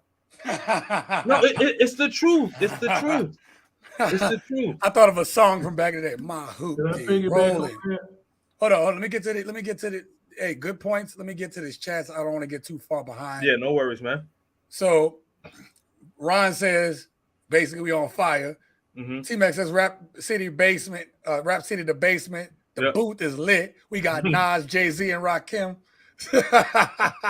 Nice. Mike says, and I thought about this, Mike. I pointed to you earlier because I thought of this quote when Lucis was talking. Said, strong men create good times. Good times create weak men. Weak men create bad times. Bad times create strong men. Yeah. We Lucis, me and you talked about that. We talked about that last week, didn't we? Right. Just says who's Nas. Hey, bro, you can have that title, bro. It's all good. You was flowing poetic, bro. I love it. All right. Luce is cooking the whole Thanksgiving dinner tonight, man. Look, man. Let me tell y'all something real quick. Side note, man. I was like, I'm like running around like 4 hours before the live stream. Y'all don't know how much stuff I be trying to do, right? And mom said, you want to eat, baby? And I was about to say, no, I got too much. I said, you know what? Let me go eat right now before we have a 4-hour live stream and I'm not able to get any sustenance in my stomach, So mom coming up with the barbecue chicken, the macaroni, the baked beans and stuff like that. I said, what you trying to do? Put me asleep before the live stream? Right. Shout out to Miles for the itis. My boy Javon says, I have women this is our call soon. Bro, yeah, hit me up. Because, again, I want to come through. So I got a couch to lay on or something. Let me know. Yeah. You know your boy ain't got no home right now. So That's when you a straight traveler. You're like, man, I need a couch. Who putting a brother up right now? Okay. Right now, it just happen to be moms. Thank you, moms. Think she's sleeping. Mike says, dial up 56K, baby. Yo, you ain't getting nothing. You ain't getting no play on 56K nowadays. Right. Look, whatever you using that is gonna break. Okay. Eric says, brothers, why are they pushing the setup narrative, the step up narrative? I think you mean step up narrative. That's now what I was gonna get to. That's what I was gonna get to. We're gonna let you cook. Wait, that Thanksgiving dinner ain't ready. Where that pie at? Lucis, where that pie at, bro? Right. Now saying passport brothers are targets, anything to take a shot. Yo, I'm gonna finish this statement, but I got something to say about that too, real quick. They had a panel taking shots. Keep the fight, bros. Yeah, no, listen. Actually, let me leave that on the screen for 1 second. Eric, that's the thing, right? I'm in a group with kings and stuff like that. We a bunch of kings up in there making talks, right? We hold each other, up on this YouTube streets and stuff like that. And we talk about the panel all the time, right? We talk about like, yo, what is this dude doing? You know what I mean? Like, am I not lying? Am I not lying, bro? Like, yo, we talk about this all the time. And you telling the truth. We see this brother for exactly who he is. This brother is chasing clout, and he is willing to talk bad about anybody to get it. So yesterday's video where I talk about passport bros being lame, that was just a setup. Because I want to bait anybody who thought passport bros are lame. I want to bait them into that video. I had a few haters, but guess what? I answered them logically, told them what was happening. I don't have a problem with talking to somebody logically that come in there trying to hate on me. I don't care. I'm going to hit you with logic. Because guess what? Just like all the other passport bros think, you know what they all think? What they really think? We don't give a shit. But I'm going to give you leeway. So, and really and truly, watch the end of that video. Showed you all those women. I was trying to give brothers hope at the end of that video. That's what I was trying to give y'all at the end of the video. So no matter what the hater says, if you like what I showed you, that's out there for you. Anyway, I'll let y'all cook on that in a little bit. Let me finish these. God damn it. I'm losing these damn I'm losing the fight against the super chats. Oh, I said that. Women are raising the men that they reject. That was based on what you said, Kings. Mm-hmm. Right? T-Mac says, and you got to have both sleeves done. And you got to write poetry. And when you ain't going to corporate meetings and trapping in the side. Bro, like you got to be a thug, gangster businessman. Like that don't even make sense. You seen these women that's out there getting with these dudes that's in prisons now. Jesus, like the dating standards have gone up. Anyway, Greg, these modern women want fictional characters: Superman, Batman, the Joker, Thanos with and without the glove, Iron Man, and the Punisher all in one body, bro. Like you got to be coming here, you got to be crushing dreams, bro. It's unrealistic. Right. And Eric says, "Fact king." So, all right. Oh, and then Bruce said, "Thug. You got to be a thug, a gangster, and a businessman." Damn it, bro. The term used to be corporate thug. Corporate thug.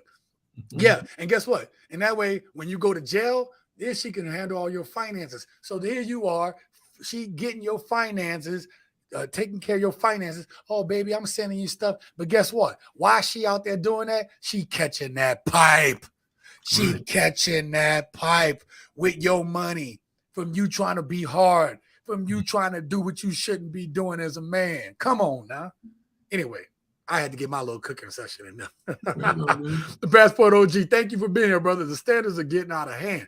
Yo, listen, we got some Empire references. Yo, you ain't lying, man. I think that's what Luce is about to cook on here in a second. Go ahead, brother. Go ahead and say what you got to say on that last point. Back real quick on King of Dreams. The point he made that was so relevant that I think we really got to put an eye on is the fact that a lot of, especially in the Black community, a lot of men were raised by a single mother who I'm not going to agree and say they were being a father, but I too agree with the fact that they thought they were the mother and father. And with that, we have a what was the word? Gynocracy, where we have been raised, or a lot of Black males have been raised to endear women to the ultimate.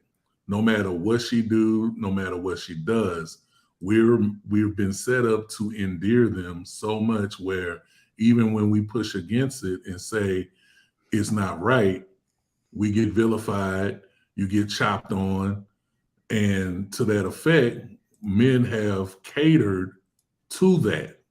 Thusly, a lot of our men are weak with no backbone, accept anything. It was, well, a month or so ago, TSG did the episode where they were talking about the stepfather who was trying to tell the 29-year-old son it's about time for him to move out the house. And he had to literally get berated. He literally sat there and got berated by his wife, Yes, who's the mother. He ate all the hate she sent at him, and then the nerve of her to say to the dude that has been paying all the bills that you gonna move out before my son. Like we've really set that precedent. That's why even when you look across the board now, we're trying to expand, help men understand the liabilities of being with a single mother, or the liabilities of being with modern women who are very mannish, and we still have that problem with, even in our own community, even in the manosphere, with the beef that was started. I agree with Kings and Dreams.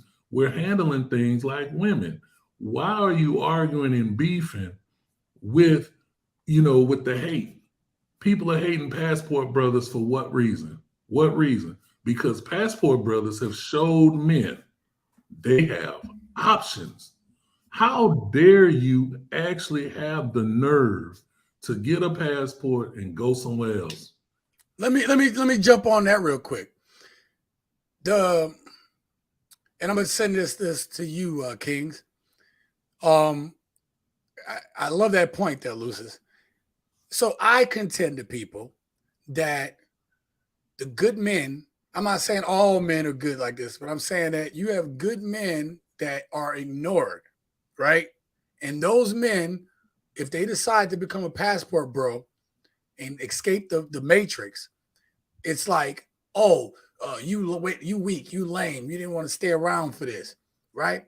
But I contend, think about what it takes to say, I'm going to get a passport, I'm going to save my money, or I'm going to get a job that affords me the opportunity to leave the country. Right. Most people don't leave outside of, I think it's 200 miles or 200 something. mile radius. Most people in America have never been outside of 200 miles. Right. So think about what type of person is brave enough, has enough wherewithal to do all that paperwork to get the passport done, which I didn't think was that hard. After being in the military, ain't no paperwork hard. You know what I mean? Like, yo, they make you sign so many papers, But think about what it takes. Those men, even if they just save their money to leave every 2, 3, 4, 5, 6 months, even once a year, that shows you a man that has the ability to save, to have a plan. Those are the good men that women call lame until they leave, and then or don't want to talk to here, and then call them lame when they leave. What you think about that, Kings? You ever like when when you were younger and like they're picking teams for like a pickup game in the basketball or whatever, and like one person doesn't get picked, and then they're like, man, I didn't even want to play with y'all, no way, right? That's what's happening. That's what's happening with the ladies that's saying that, we're lame, we can't get women in the States. Yeah, don't get me wrong. I mean, yeah, there's some, there are some beta male simps that were either A, afraid to talk to women, B, that didn't want to talk to women, and and C, they said, oh, well, you know what? I can get a beautiful woman and I can leave with my wallet, and Marie or Ling Ling or whatever is gonna do whatever to me, and that's all. Okay, cool. But the thing is, there's also people on the other side of it. So I have been throwing, I've been throwing events, parties, and things like that since I was 14 years old. So there wasn't no Facebook, Instagram, or Twitter. We had Yahoo Messenger, AOL Messenger, but like you couldn't really rely on that. You actually had to go up to people and actually give them flyers or sell them tickets to go to your event. So with that being said, I've been talking to women and getting women since I was 14. Trust me, I have no problem getting a woman in the Matrix because I could smash Keisha right next door, and I can go and smash Maria down in Colombia. I'm good either way. Let me tell you. Yeah, listen. You just brought up a point. They say the guys that go down there don't have no game, but that ain't been my experience. All right. I haven't. Listen, I know there's some guys that do go pay for it, right? You got to understand, there's a whole subsection of the manosphere that are about pay to play, because they're like, look, you pay for it, you get your needs met, and you move on about your business. Right. I don't even have a problem with that if that's the way you choose. But I'm saying that what's happening is those guys are weak. They lame because they got to go pay for it. I think that men are selling themselves short if you go out of the country and the only thing you're looking for is women, which I don't think that happens. I think dudes that are serious about their travel, from what I meet, look, y'all, I'm a talker. Y'all know this, okay? When I leave and I go, even if I go out here in Texas here, I talk to folk. My experience talking out of the country, most of the guys had just enough of a mouthpiece to be able to talk to women. And most of the guys agreed with me when they said, man, this is it's a big cultural, you know what I mean? Like it opens your mind, which is why I think we encourage dudes to go get their passport to leave the country or leave outside that, even just leave outside that 200-mile radius. I've been to 40 states, 5 cross-country road trips, literally 5 cross-country anyway, up, down. I've been everywhere. The 10 states I haven't been to, it's okay. So I think the whole aspect of game has been blown out, and that is something that has always been an issue in the Black community. We've always judged men on, you ain't got no game, and the thing about it is, it's what you're looking for. I have found that in my peer group, men that have traveled internationally, most of my peer group has traveled internationally for business purposes mostly, but that's really no different than traveling for leisure, because you still have to eat lunch, you still have to eat dinner, and you still have to entertain yourself when you're not at work. So you're still taking in the foreign country, the foreign environment, the women. But here's the thing, and to me, this is why I don't really care about the game. If you want to pay to play, or if you have a way with your wordsmith, great. The issue is really about your intent. I find that a lot of times when men are traveling, the intent isn't, oh, I'm here to pay to get this. I'm doing this. It's more or less, I find when I talk to them, it's like, man, do you realize that these women are sweet, nice? Man, I got invited. They cook. I meet the whole family. It's a big party. They're barbecuing all the time. This and that. And it's a whole new, like the movie, a whole new world. You know what I'm saying? Right. Yeah. The reason men need to travel, especially now, because TSG, as you're saying, we're in a new time. Things are changing. The thing is that men don't know anything if they stay in the same environment they've always stayed. That's like an animal in the zoo. If all you know is the cage, that's all you know is the cage. Why do you think when they finally release, sometimes when an animal gets to a certain age with the zoo, what they do? They bring them and they say, oh, go back out to the wild. What ends up happening to that animal? The animal, if it goes out into the wild, normally gets destroyed, by the environment because it doesn't know how to survive in that environment. Right. Or it doesn't leave the cage. It's like, hey, I've been in this cage all my life. I don't know anything but the cage. I'm not leaving. That's what men have done to themselves over the last 20, 30 years. Men have really become environmental. They just stay where they're at. They're just staying where they're at. And then the men that are taking the chances are the men that's getting all the women. That's why we have the 80-20 going on right now. 80% of the female population is chasing 20% of the male population. And the other 80% of the male population is having to get it where they fit in. And a lot of them are choosing not to fit in. Yeah. And that's where we're getting this, and I don't really think a man is lonely in this environment unless that man wants to procreate in a fashion where he wants to seek somebody to have a family with. If it's a man that's like, F it, I don't need any of this and disappear. Me and you have talked about that, TZ. The men are going into the mountains and setting up compounds and chilling, and they just getting off the grid. I told you about one of the dudes I served with. In his whole time, he would just take most of his paycheck, put that paycheck to the side, come his ass home, fix the same 3 or 4 meals, play his guitar, go to bed, stacked all that money. I said, what are you about to do with all that money you got? You know what he said? He said, I am going to get me a little log cabin in the middle of the woods and get away from all this crap. And he said that was 2003. 2003. He knew what he wanted to do. He already saw the writings on the wall. That young cat, but he saw the writings on the wall. Let me get to these chats real quick. Passport OG says black men have been raised to worship black women. Yep. He also says, have you ever been told it's a black thing you wouldn't understand from another black person because you were in honors classes? I was actually in honors classes. Right. Let me tell you. I've had that. Let me tell you something, bro. Let me tell you something. I had somebody come at. Hey, I had a couple comments today. I'm a sidebar real quick and make y'all laugh. So I had, obviously the video is doing well, the one I put out yesterday. And one of the haters was like, he was like, I've never been called this before. But he said, this dude is a Ray Ray. I got called a Ray Ray. Thank God I didn't get called a Pookie because then we'd have words. But I was like a Ray Ray. And then I said, I don't ever argue back. I get through my little, what the fuck is this dude talking about? Excuse my French. But like, what are you talking about?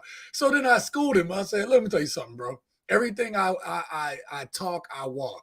I said, I did nuclear engineering. I taught it, right? I was in honors classes. I did all that. I lived in the hood.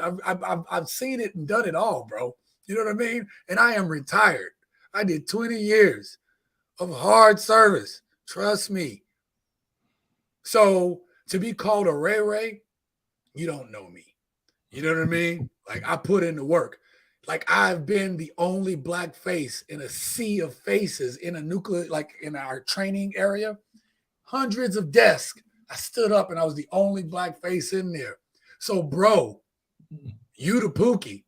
I'm the one that had to hold it down for my whole race to prove that, hey, I belong here.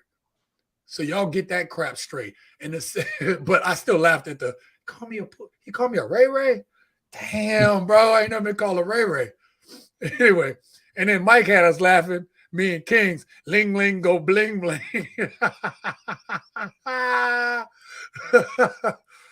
Yo, I laughed at that. All right, P says, well, all right, I'm gonna let y'all answer this one. Well, does it seem to be the same way? Does it seem to be the same way in America? Is if you take a girl out to eat, you still got to pay for it. It's basically the same principle. I think it was something that you talked about earlier. Let me move on to these real quick. Ryan Pye, a divorced man has to pay for her and her new boyfriend via alimony. Ew. Yep, I agree. I'm gonna raise my hand on that one. Mike says it's sad when a man gets into that situation. Well, like I think men mean well when they get married, but times have changed, and we just talked about that. Also, many of the 20% males' offsprings are raised by the lower 80% of males. Also, many of the 20. Oh, no, I think that's taken out of context. I can explain that, Mike. Go ahead.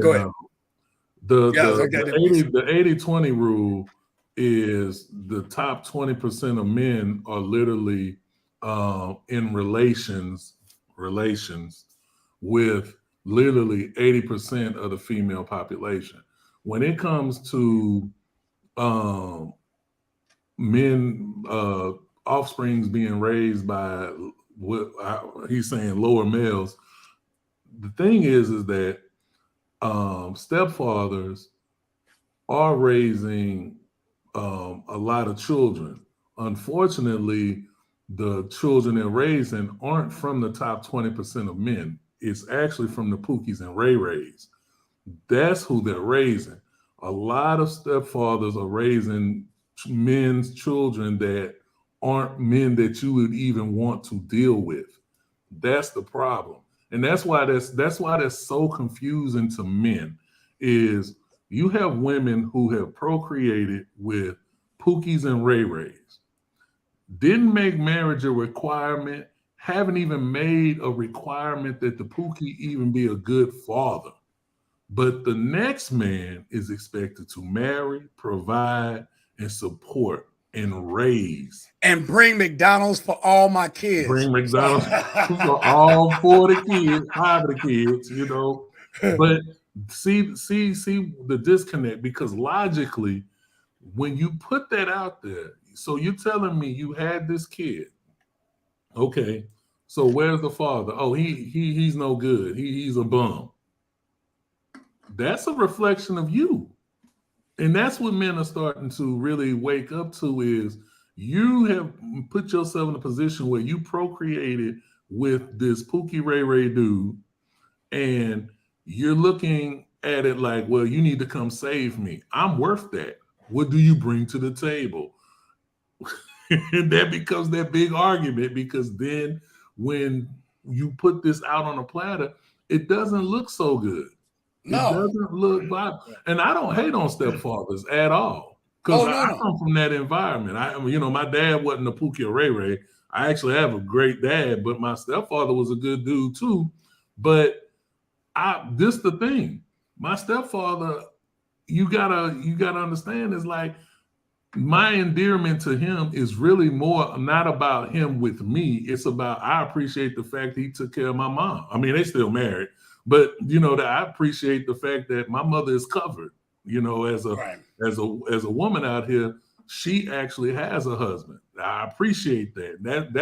That's how I endear myself, because I look at it like I didn't need it, but I appreciate the fact that my mom isn't a loose woman out here. Right. So, let me throw something to Kings real quick, bro.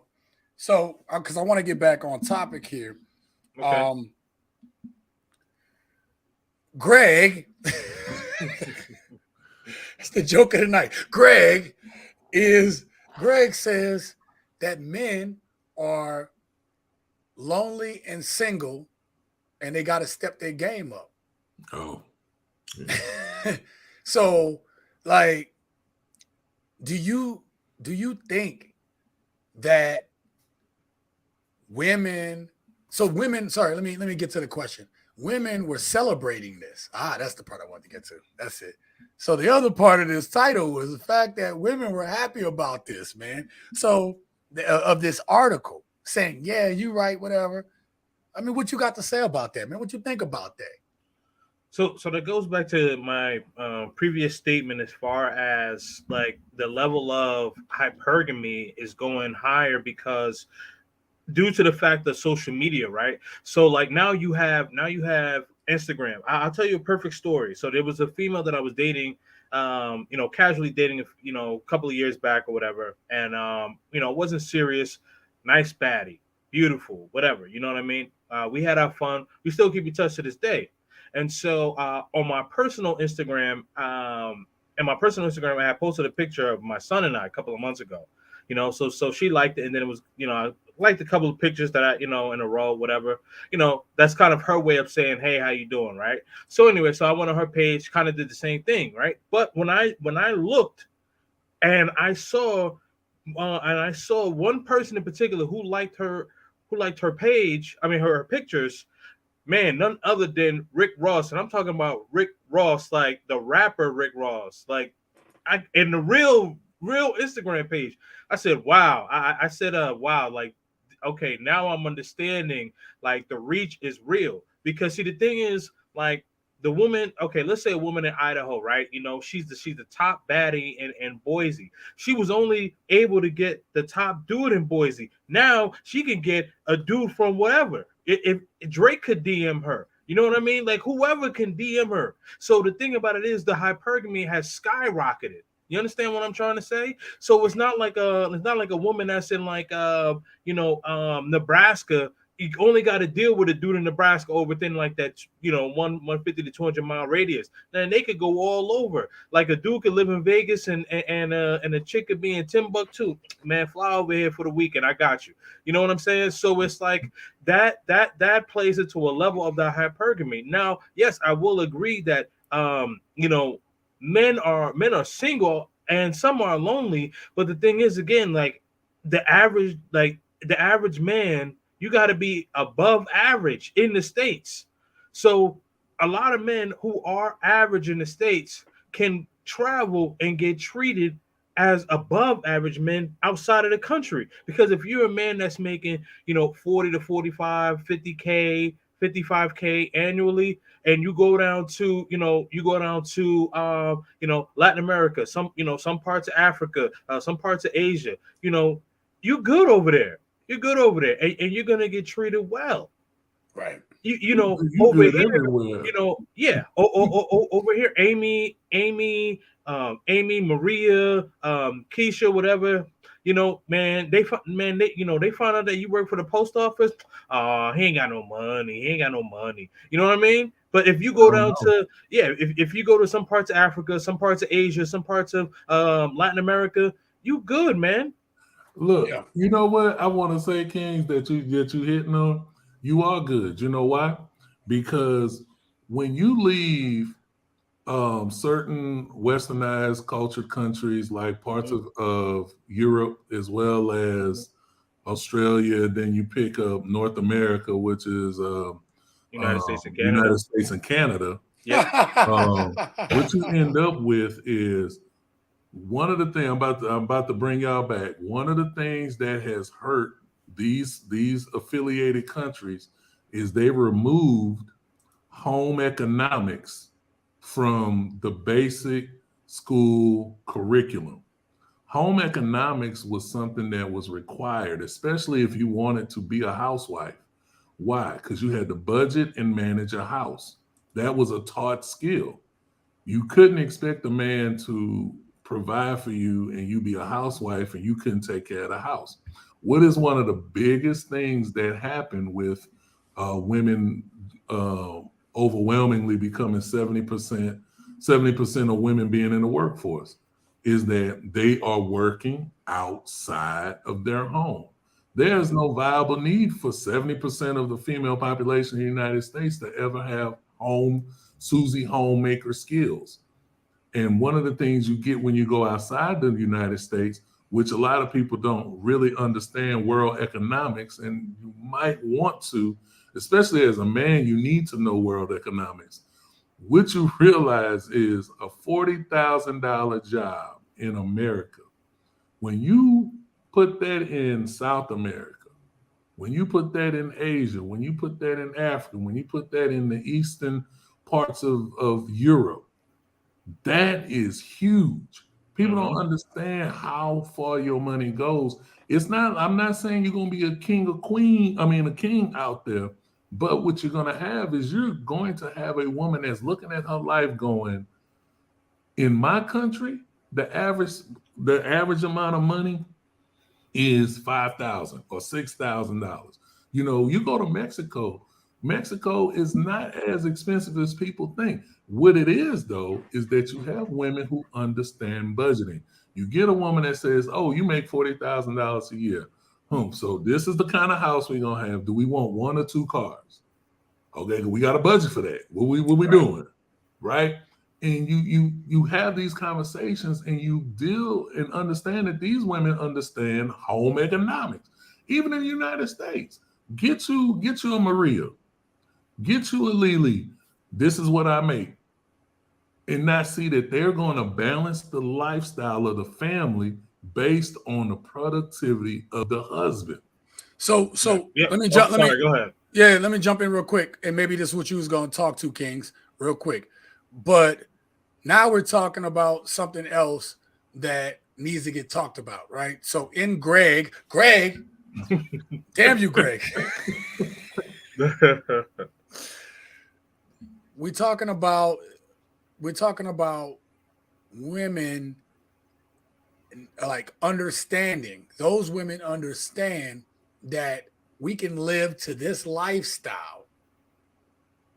We can live to this lifestyle and we can do this excess with whatever, or we'll have this excess, where that's part of the American culture, whereas we do everything in excess, right? So much so that I think that's the problem with the hypergamy that's happening here.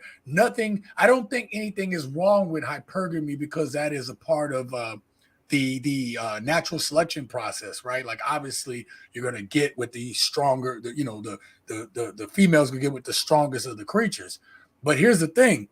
Women in America all want a guy making over 6 figures. And the stats say that the average man makes between $30,000 and $50,000 a year. So if it's like you want above what most men have, how do you take what the average man has and budget that to make it work for both for the household? You know what I mean? Well, this is what I think. I mean, you said something that needs to really be put into context. Hypergamy is natural to a certain extent, but the hypergamy we're seeing in the United States right now is we're having average women and below average women wanting what the 8, 9s, and 10s get. See, you know how even when you watch the shows, or rest in peace Kevin Samuels, when he would do the rankings and a woman would say I'm a 10 and be like, you're not a 10, you don't get 10 results. Your life doesn't say 10, because there is a certain thing that happens when you are a 10, when you are a 9, and when you're an 8. Yeah. When you're not that, you know what I'm saying? Because that's your pretty, beautiful, and gorgeous women. When you're cute and average, you get cute and average results. And their lifestyle, they're not lifestyle, but their environment and when they go out and everything reflects that. And it's funny because their life says, oh, I'm just average. Oh, I'm just cute. But their mentality is, I'm an 8, 9, or 10. And that's where the hypergamy has gotten out of control, because we have average women saying, I cannot and will not deal with an average man. Yeah. Kings, what you got to say about that? No, I completely agree. I mean, that's the thing. Like, if you tell a woman like, you're cute, you're average or whatever, and it's like, oh no, I'm a 10 and all that, and it's like, no, like calm down, because the thing is that like you're trying to shoot up for the high caliber man, and yeah, you might have hung out with him,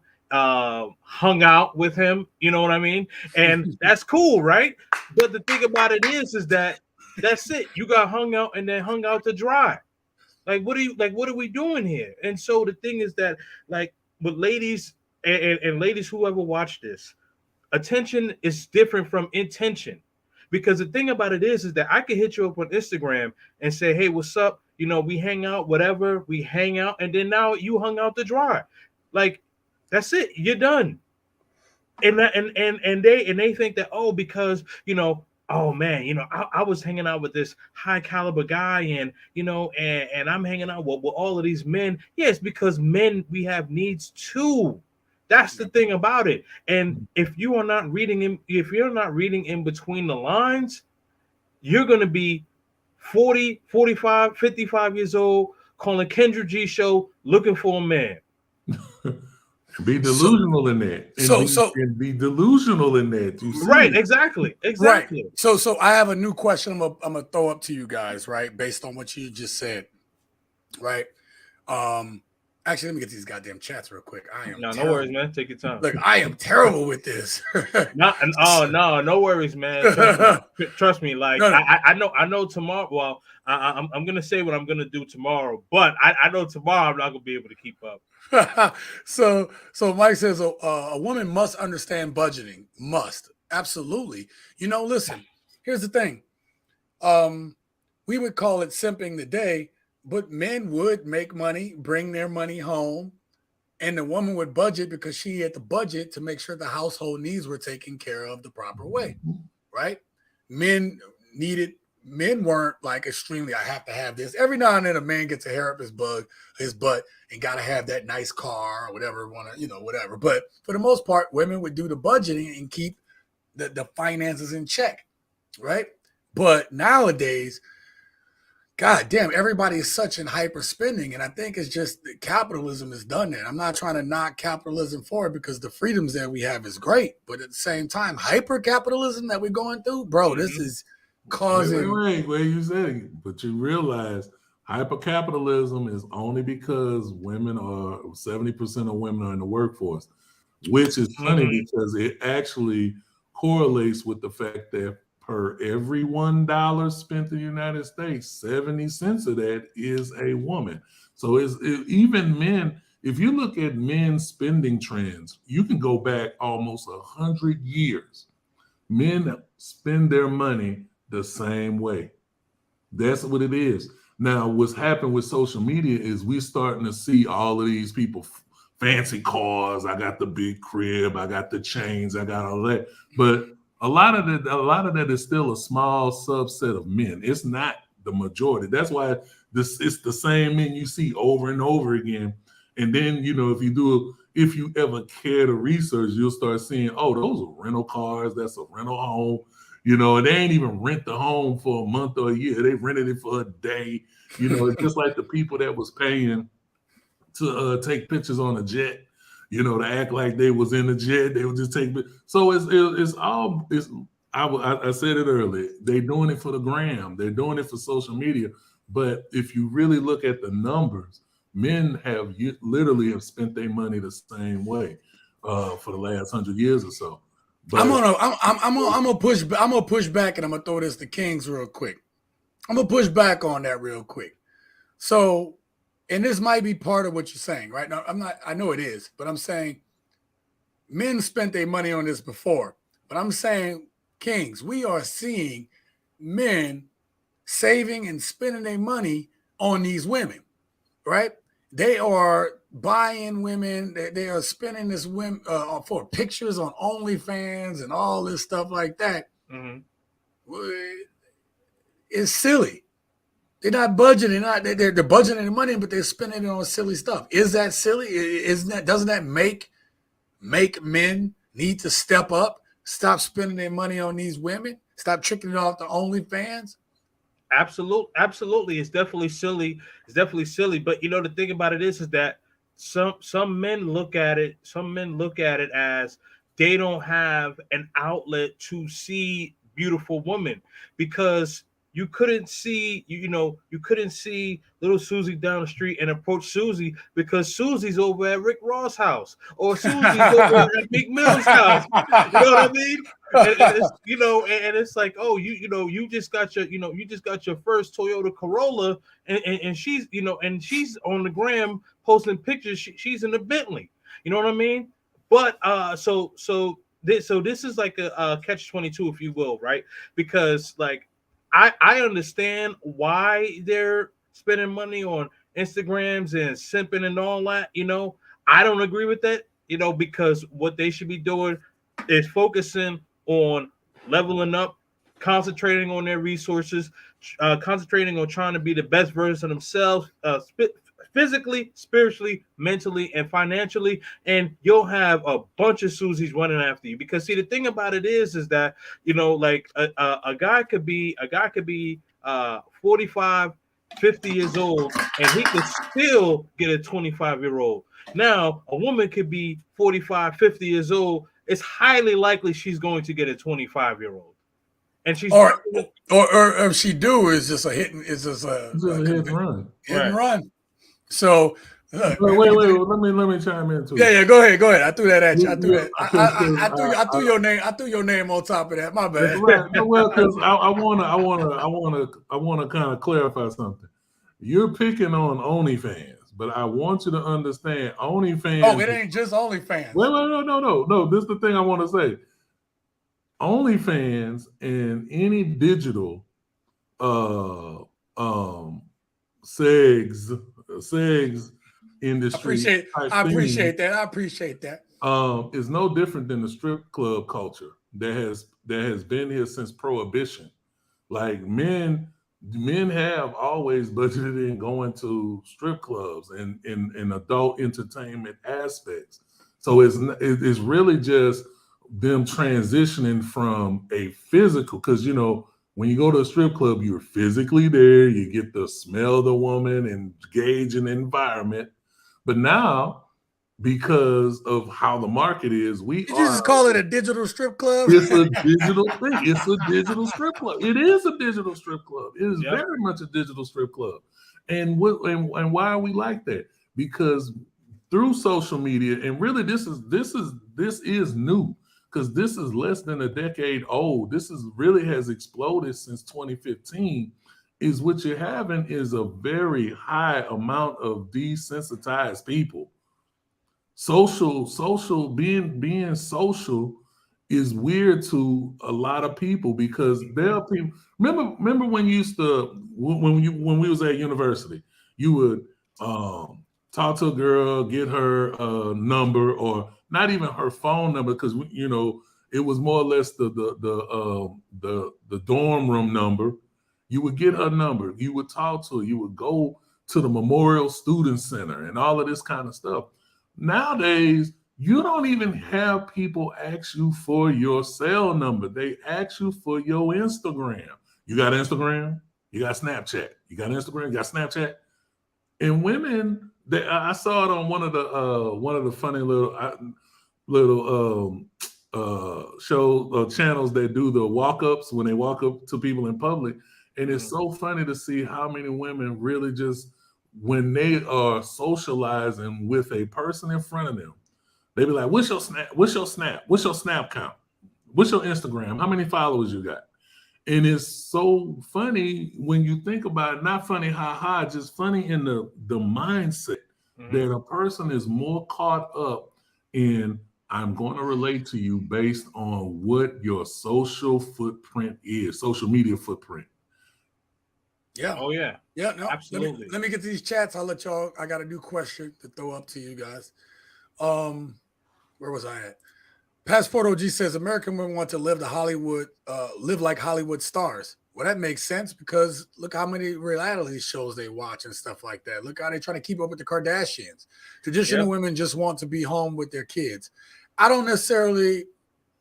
Well, traditional. Oh, yeah. Well, I think traditional women are about family, period, right? The family first. Traditional women are family first. And he said modern women. Sorry, modern women. Yeah. I love to use that term here. I'm trying to corner the market in YouTube for the term modern women. You'll see that I use it in a lot of my titles. That is strategic. Smaller dogs hump faster. Man, I laughed so hard when I seen that. Mike says most women would rather share an alpha male than have a beta male all to herself. Well, look. No. Hold on. Let me expound on that. Go ahead, please. Most women have to share an alpha male as opposed to a beta male, because they're going for the top 20%. Here's the thing, right? You know what I mean? Like, for me personally, I built myself up. So, like, if I tell a woman, like, hey, listen, like, I got options here, that's what are you gonna do? You can take it or run, because you know what? I have 8 more down the line. So that's it. I think too, when you're on your purpose too, like, I think you less worry about. I think at this point in time, I'm less worried about rejection, because it doesn't really affect my feelings. It's more like, look, your loss. My shit is straight. You know what I mean? Like, right, exactly. My shit is straight. You messed up, not me. And right. and it's like, if you didn't even take the time to get to know me, that tells me everything about your character. And so You know, but here's the thing: we have a bunch of dudes that won't let that go. But let me get back to these comments. A whole generation of women will never see retirement. The panic in the next 10 years for Gen X women will be sad to watch. Yep. Well, that's true. That's true. The numbers are showing that. I think we talked about this a while ago. The numbers are showing right now we have the largest population of single women the United States has ever had, and part of that is they've already did the metric on it that almost 50% of these women will never be married. That's huge. And then you got to factor in this. Then in that same number, 50% of them won't have kids. So when you really look at this, we're going to have a huge problem because we already have what is it 1 in 3 or 1 in 4 women right now is on some type of psych meds to help them. Oh no, it's 1 out of 3. Yeah, you're right. Anxiety. I'm sorry. What you said, Kings? No. I thought you were going to mention marriage, but yes, no, it's 1 out of 3 women that are on some sort of psych medication. Yeah, 1 out of 3, right? And so that number is projected to increase over the next 5 years, let alone 10 to 20. So when you really look at it, the thing that I've told you, I'm all for women getting covered. You know, I've told you this so many times because you know that they always talk about it's going to be a problem with so many single men. No, we're really going to have a problem because single women are expensive. If you're not paying attention to what's happening in Japan and Korea right now, and what's happening with China right now with that large population of older women who are not married, who don't have a family structure that can support their lifestyle, they are bankrupting the government. That's going to be over here. There's already states that are bankrupt when it comes to the welfare aspects of their finances. So, you know, it's a big toll because, truth be told, the only reason we don't speak about men on that is because men don't get welfare. So it's like, so let me shift to this real quick and show y'all something. Right? This little part, I'm going to start at the top. It would be tempting to assume that is a testament to the growing number of single people. Just about every time that the Central Census Bureau releases its latest findings, we learn that there are even more single people than there were the year before. A previous Pew report made the remarkable prediction that by the time today's young adults reach the age 50, about 1 in 4 of them will have been single their entire lives. Right. That's a cohort of 50-year-olds in which 25% have never been married. And the phenomenon is not specific to the U.S. or Western nations. It's actually happening around the world that marriage rates are dropping. But I would imagine that part of that is from the fact that you have feminism spreading throughout. Of course. Yes. Yeah, the westernized culture. The you know, hold on, let me say this real quick. I want to say this to you, Lucius, and then I'll respond to you, Sean. So you said that most women aren't going to be married. That's not true. They're going to be married, but married to their jobs. All right, now Lucius, I'm sorry, now Sean. Right, I get you. I feel that one. I agree. Now, Sean, that is true because what's happening is that the westernized culture is starting to get spreaded out where you know, you have people that can watch like Netflix or Hulu or whatever, and then what's happening is that, you know, they're seeing like reality TV on there, and then they're actually thinking like, you know, these things that's happening in America, you know, that can happen for me, and then, you know, it's like, no, baby girl, it can't really happen like that is like reality. It's not real. It's a false sense of reality, and it's a false sense of reality. So like, I just know that like these spaces are starting to get bigger, and men and women alike are starting to wake up, because like if this thing keeps spreading in the wrong direction, the stats that you just mentioned, that's scary. It's scary. Yeah. Listen, that was part of the reason I read it, because I was like, think about that. I mean, think about the implications of that. So I have a question. Oh, let me make sure I get to these comments real quick. God damn it. Hold up. Where am I? God dang. All right. Oh, we were at the last one. I laughed here. Small dogs hump fast. I had to get back there.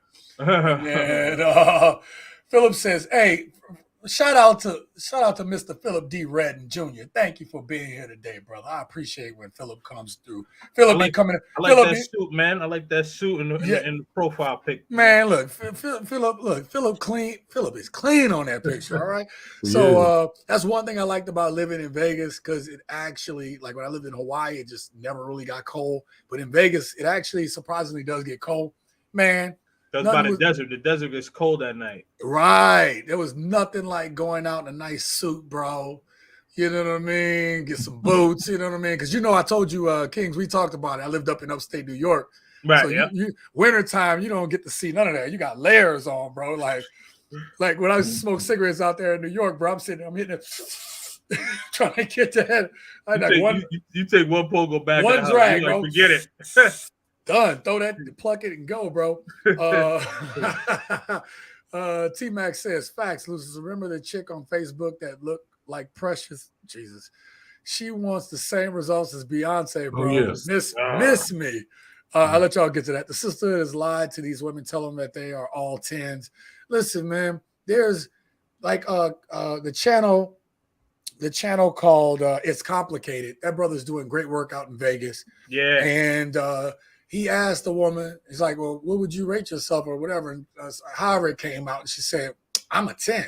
And he said, he has the best follow-up questions on the internet. Okay, yes, the best follow-up questions. He does. That follow-up question that came after that was this. He said, then if everybody's if all you women are a 10, then where's the room for growth? Mm-hmm. And she stopped, and she was like, I don't know about that, but I'm a 10. I was like, yo. Hey, as Kevin said, you can't make this up. You can't make it up. All right, so let me get the got that one. I want to shout out Passport OG. I don't even know what that. Y'all know what currency? A yen? Yeah.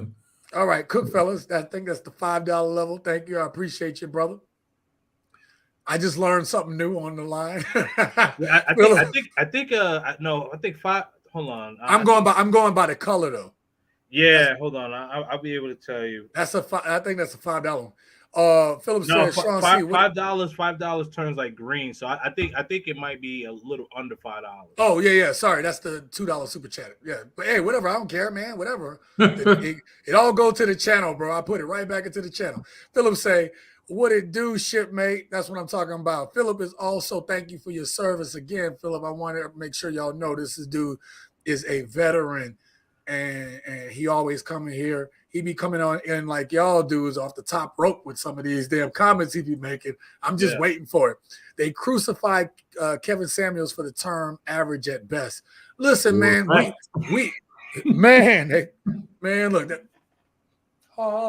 They had him up on that. He had to wear that cross for a minute. But here's the thing. The thing is, everybody listened to that soundbite, but he let her rate herself. She said he agreed with her. He got crucified for agreeing with her, saying, I'm a 5. Right. When I make myself up, I'm a 5. Right, so it's like she said that. She put herself in the bear trap, bro. I think Jim Fizzhead was bad also.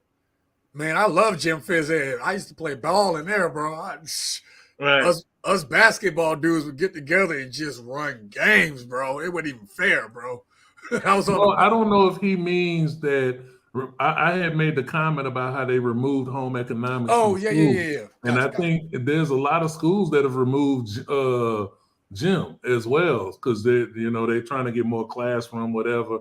So I don't know if that comment might be related to that too, because they messed up when they got rid of gym. Because why do you think so much? That was in reference to you, Lucius. I'm sorry. I was saying that comment was in reference to you. What he said about the home economics. Right? Yeah. I didn't know. Sorry, like this is just blowing my mind. I didn't know that gym wasn't a thing. They removing gym and the arts. So a lot of schools have lost their art programs, the music programs. That's why you see a lot of districts and certain schools trying to get booster programs to keep the arts in school. They're removing them, and that has a lot to do with why academics is a problem right now, because you can't just have kids going to subject classes. They have to have mental breaks in learning. That's why when you have a kid that's taking music, art, along with other classes, you'll notice that the better artists and the better musicians are really, really good in mathematics and things of that nature. Ironically, it's all related to STEM. You want better STEM students, you need to have music and art in your school, but You do. they're removing all of that kind of stuff. They can't budget. So that's crazy, man. But let me say something about Jim. I know I just talked about us balling, but you're talking about, and again, I've trained over 2,000 people in my time in the military, man. And so when I think about Jim, it's an opportunity. In class, you're structured. You're sitting down in your chair. You're looking at your board. You don't get to move around. You raise your hand. You're supposed to be quiet, all that stuff, right? Jim was the one chance where you got to do a little bit more socialization in gym. Right. You had to learn to work with people in a team building setting, because usually there was some part of gym where it was structured. And then maybe they might say, okay, we did the structured part. Now y'all can kind of go off. They got, they throw some jump ropes here and a couple basketballs. Like there was a couple things to do. But those were structured settings where you had to work in a team environment in order to play whatever sport. Like I didn't know how to play badminton until I got to gym, and we did that one day. You know what I mean? I didn't join the wrestling team. I joined the wrestling team. I did wrestling for a while, and then I didn't do that until I got introduced in gym. But even in badminton, it's like, what the hell is this? But it was a team building exercise in how you play this. How do we win? And like that stuff that you need in the world today. You know what I mean? Anyway, average looking women think they can think that they can date high value males just because a Chad smashes them. Facts. I'm gonna get to a story on that. They don't realize that Wi-Fiing and smashing are totally different. Yeah, man. Oh, damn. You just made me think of literally 3 videos popped in my head I've seen this week. But one that you guys may have seen is this. There was a woman who, I forgot whose channel it was on, but the woman was like, hey, I met a basketball player, and he gave me this bag full of goodies and this, that, and the third. And look at all this. And nobody's ever done this. I've dealt with people that have treated me bad and this and the third. The next video, she was in her car crying. I hate dudes and this, that, and the third. Because guess what? This basketball player that treated her nice, treated her like she was all that. She was just a groupie. He gave her, them bags were probably pre-made by his publicist. Like, make sure you make up the bags. That way I get on there. The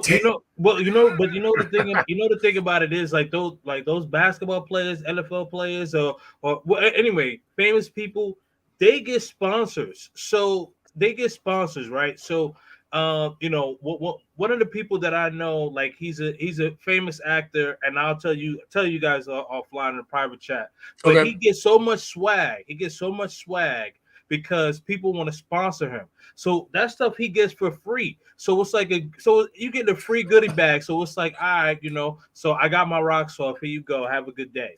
You know what I mean? And right, and an average woman thinks she got something. Right. An average woman thinks she got something. He just got that free. I handed you that. I made you feel special, right? Yeah. I got the smash and whatever. It's so ridiculous. I'm sorry I had to cut you off. Let me get to this. We have Alma Santos.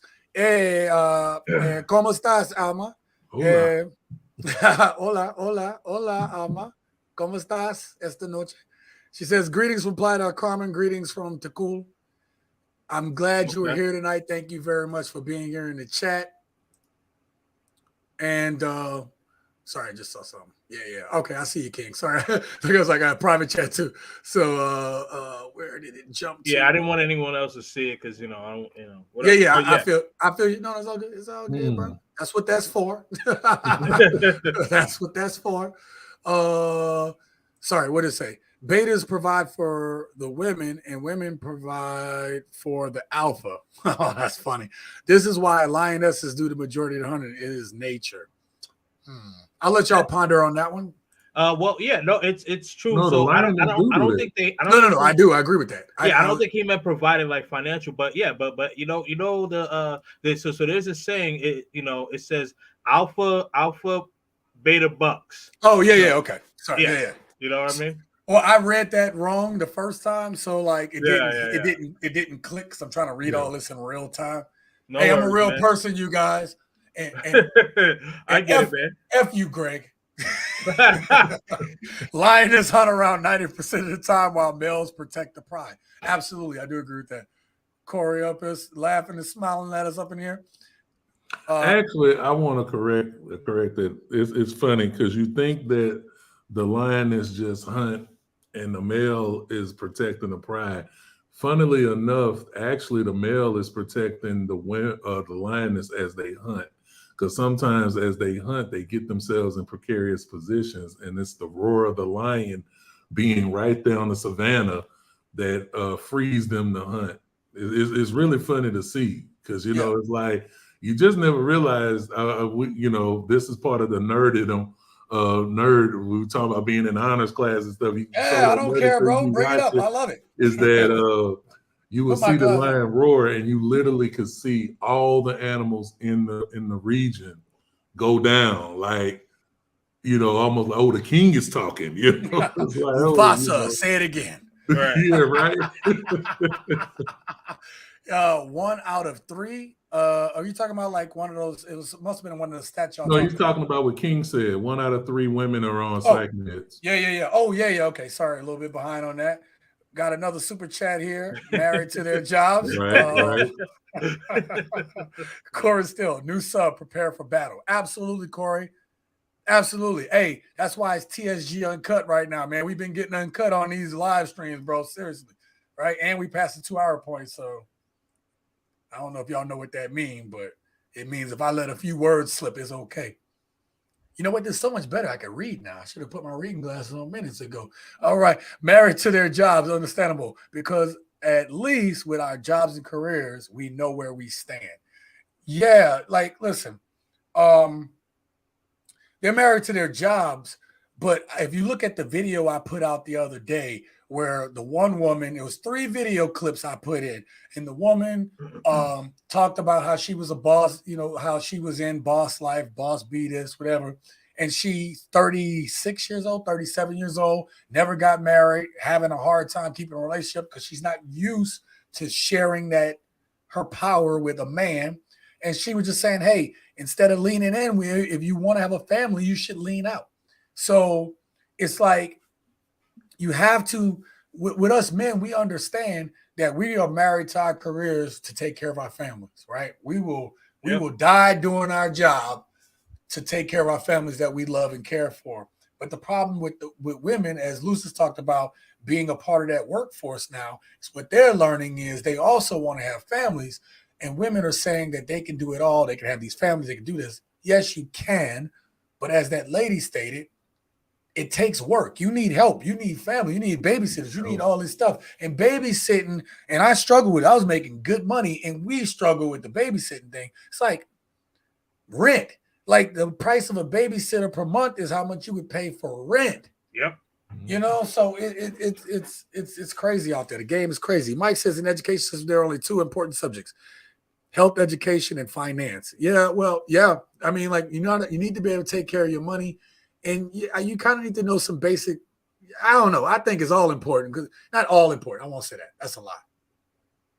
I will say that the things that allow you to be able to functionally take care of yourself are the most important subjects, right? You got to be able to count. You got to be able to read. You got to be able to have social skills. Those are all the things that are most important. And I also think some of the sub-subjects that we talked about earlier, home ec. I did wood shop in middle school. Right? Shop, just to get you used to working on some stuff, because you're going to have to if you want to be a functional man in society. So those things, the rest you can look up online for free. We respect smaller dogs. Well, I don't know what that means, but Mm-hmm. Young Viking dropped the $2 super chat. Your thoughts on Passport Bros? We'll get there in a second. That'll be my next question because I'm going to tie all this into what I said. I said I had a solution for you guys, and we're going to tie that all in together. Corey says, my mother was going to abort me, but she passed out drunk and gave birth to me instead. God damn, Corey. Listen, man, that's damn. I don't even know what to say about that. I'll let y'all hold that one. Passport OG says, Passport Bros see overseas as fantasy land full of beautiful women. There is a learning curve, so naive guys will learn some hard lessons. Well, Passport OG, what I say on this channel all the time is before men go overseas, I don't suggest, just go overseas. You will not hear me say that on this channel. I do say go overseas, but there's also a caveat I always throw in there. I said, and I always talk about this on the channel, I've been consistent since day one, even though I've changed this channel 10 times over. You got to do the work. You got to work on yourself. You got to be about your purpose. Because if you go over there on your purpose, you're kind of looking at it a totally different way than if you're just thinking with your Johnson down below. See, the Johnson down below, that's bonus, right? But if you're looking at it in terms of, man, I'm about to expand my horizons, one of the biggest things that I learned from being overseas, especially like meeting people, there's a whole community of expats. And as you talk to them, they're lame, right? They lame. Let me tell you what they do. It's a network of people with various skills and abilities that you can gain stuff from. Some dudes put me on some game about stuff that how you can make money overseas. I was like, damn, I didn't even know that was a possibility. So look, when it comes down to it, man, you can learn a lot from people that go overseas. Okay, got you. All right. Well, we're going to, I'm going to bring it to the last question, and then we're going to go ahead and bring this live stream to a close. So where was that? Your thought on Passport Bros. So listen, what I was going to say is I think we are coming to the same conclusion that if it's not working out for you here, do you think that the solution to this, I don't want to say it that way. That's too simplistic. I would say that Greg says that men need to step up their game. Would you guys say, I'm going to let you guys end off on this. Would you guys say that part of the step up that men have been doing has been being in the manosphere and getting interested in being a passport bro? What would y'all think about that? Kings, I'll drop it off to you first. Absolutely, man. I definitely think that it definitely has shown that with men being a part of the manosphere and understanding that we men are the prize, as opposed to what we have seen on TV or what has been promoted in media, right? You know what I mean? One of the things that Lucius had mentioned, out of $1, 70 cents of that is spent by women. So what are you going to do? You're going to market to your consumer. And I get that. But that's not just like Greg. Sorry. No worries, man. But that's not the reality. That's not the reality of life. That's not the reality of life, right? So, us men understanding our worth, understanding that, oh man, we spent a portion of our life simping and pandering and things of that sort, right? And so now it's like, hey, you know what? I don't need to be treated with disrespect. I work hard. I take care of myself. I've been elevating myself. You know what? So, you know what? Let me go over there and find peace. And if I find a quality woman wherever I'm at, then great. But understanding that, men, we belong. Because for a long while, the thing is that us as men, we didn't realize that we belonged.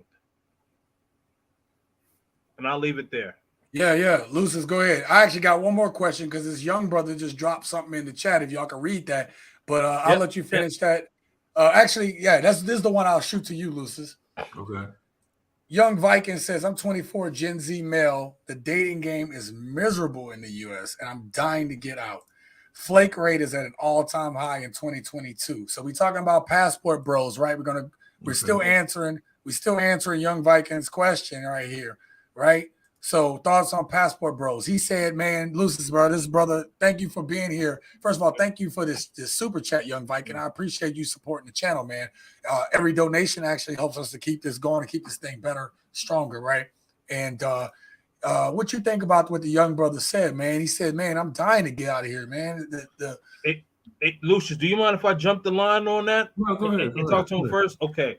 Well, what I would say is, you know, here's the thing, young man. You know, you're 24 years old. I wouldn't even think about focusing on dating. You know what I mean? Like at least maybe a good 10%, maybe, you know, hook, hanging out with a lady or whatever. But what I would say is focus on your mind, keeping your mind strong. Focus on your resources. Focus on, you know, I don't know if you work out, whatever, but try to get in somewhat of a physical shape. You know what I mean? And once you build yourself up, I would say probably around like your mid 30s, you know, depending on what you do, because of like if you are someone that can be high value at 30, you know what I mean? Cool. But men typically tend to turn into high value if they are high value, typically mid to late 30s. So what, you know, long story short is, you know, focus on yourself. And again, as young men, we have needs, but you know what I mean? Don't take the dating market seriously. You know what I mean? You know, you see a girl, you know, you hang out, whatever, you have fun, but don't take her seriously. Focus on yourself, build yourself up, because that's what happens with a lot of men, right? Because thing is that, you know, back then, like, you know, when we were in our 20s or whatever, not fully developed as men, we would focus so much time on a woman and then we forget to build ourselves up. Not to be long-winded, but just trying to give you some game, young bull. Yep. Go ahead, Lucis. What you think about that? Yeah, same here. In your 20s is really the time to set up the building blocks of what you're going to be doing for the next 30 years. Really. I find that a lot of young men are getting caught up in the pressure of, oh, I need to have a woman. No, you really don't. Not in your 20s, especially when you're talking about a dating pool that is full of flaky, indecisive women. You know, women that are playing games with the rules. I'll sleep with this guy the first night. This guy, I'm gonna wait 90 days. This guy, this. Oh, if he buy me something, then I'll sleep with him.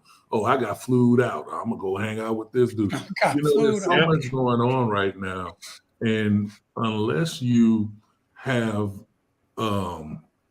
yourself together, physically, financially, you're not going to win right now in your 20s.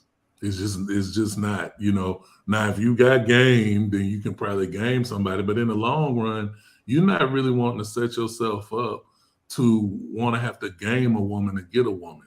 You're going to want your productivity, your values, and things to be respected, because in the long run, what men need out of a relationship is respect. What a woman needs out of a relationship is to know that she's secure, cared for, and is in a position where she can nurture. Because what's one of the biggest problems we're having right now is women are so far out the frame of nurturing that the children are suffering. That's why we have this new crop of kids that are just out here wilding, because the ability of a woman to be able to be in her nurturing spirit is really what we're missing. We haven't seen it since the 50s. That's why we're so thirsty for a traditional woman. That's why when passport brothers are going out the country and seeing these family first caring women, they're losing their minds sometimes, because it's like, oh my God, man, I met a woman, she's sweet, this and that. She's this and that for her family. I seen how she act. I seen her mom, I seen her grandma. Oh man, it's just this whole thing of nurturing, and it's a spirit that you want. In your 20s, you're not understanding that because you don't have years on you yet. But take it from your elders, you're going to want that out of a mate. And you're going to need the time to start learning how to vet. Yes. How to vet.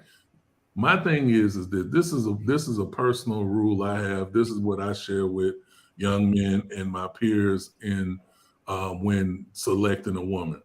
it's not so important if your family likes the woman you pick.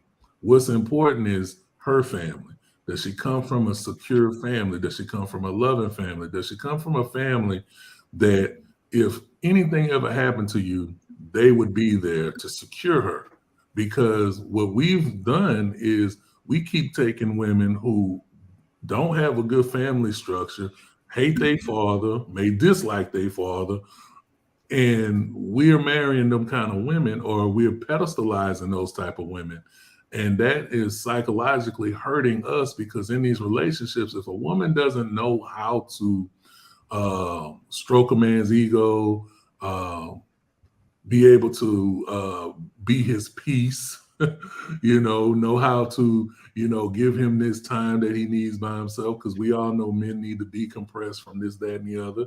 And truth be told, if you're dealing with women in the United States, you need to give them time to decompress, because a lot of these women are in their masculine frame. And so, there's a lot that has to be considered. But if you put all that together, give yourself time, build yourself, find out what you really like to do, your hobbies, and don't give your hobbies up. I can tell you, so many men give their hobbies up when they get in relationships. And it's like they give up their hobbies and they lose themselves. So, you got to find out what you like to do, how does it fit in your life, and then you can pick your head up, look left and right, and say, what's my best option? Is my best option to deal with a woman here that I can work with, or pick up that passport? Yep. Let me say, hey, Corey, man, you can't be talking about that stuff. I gotta put you in timeout for that, bro. Come on, man. We ain't talking about no damn 11-year-olds, man, up in here in this chat, bro. Sorry. So Mike says, young Viking, spend time asking questions from men who are older, have experience. Mike says, I have heard too many men divorcing after 20 plus years of marriage, and a lot of them ended up offing themselves. No, there's a lot of male control deleting is a real thing, man, and we do need to talk about that at some point. Women think that being nurturing is a form of weakness.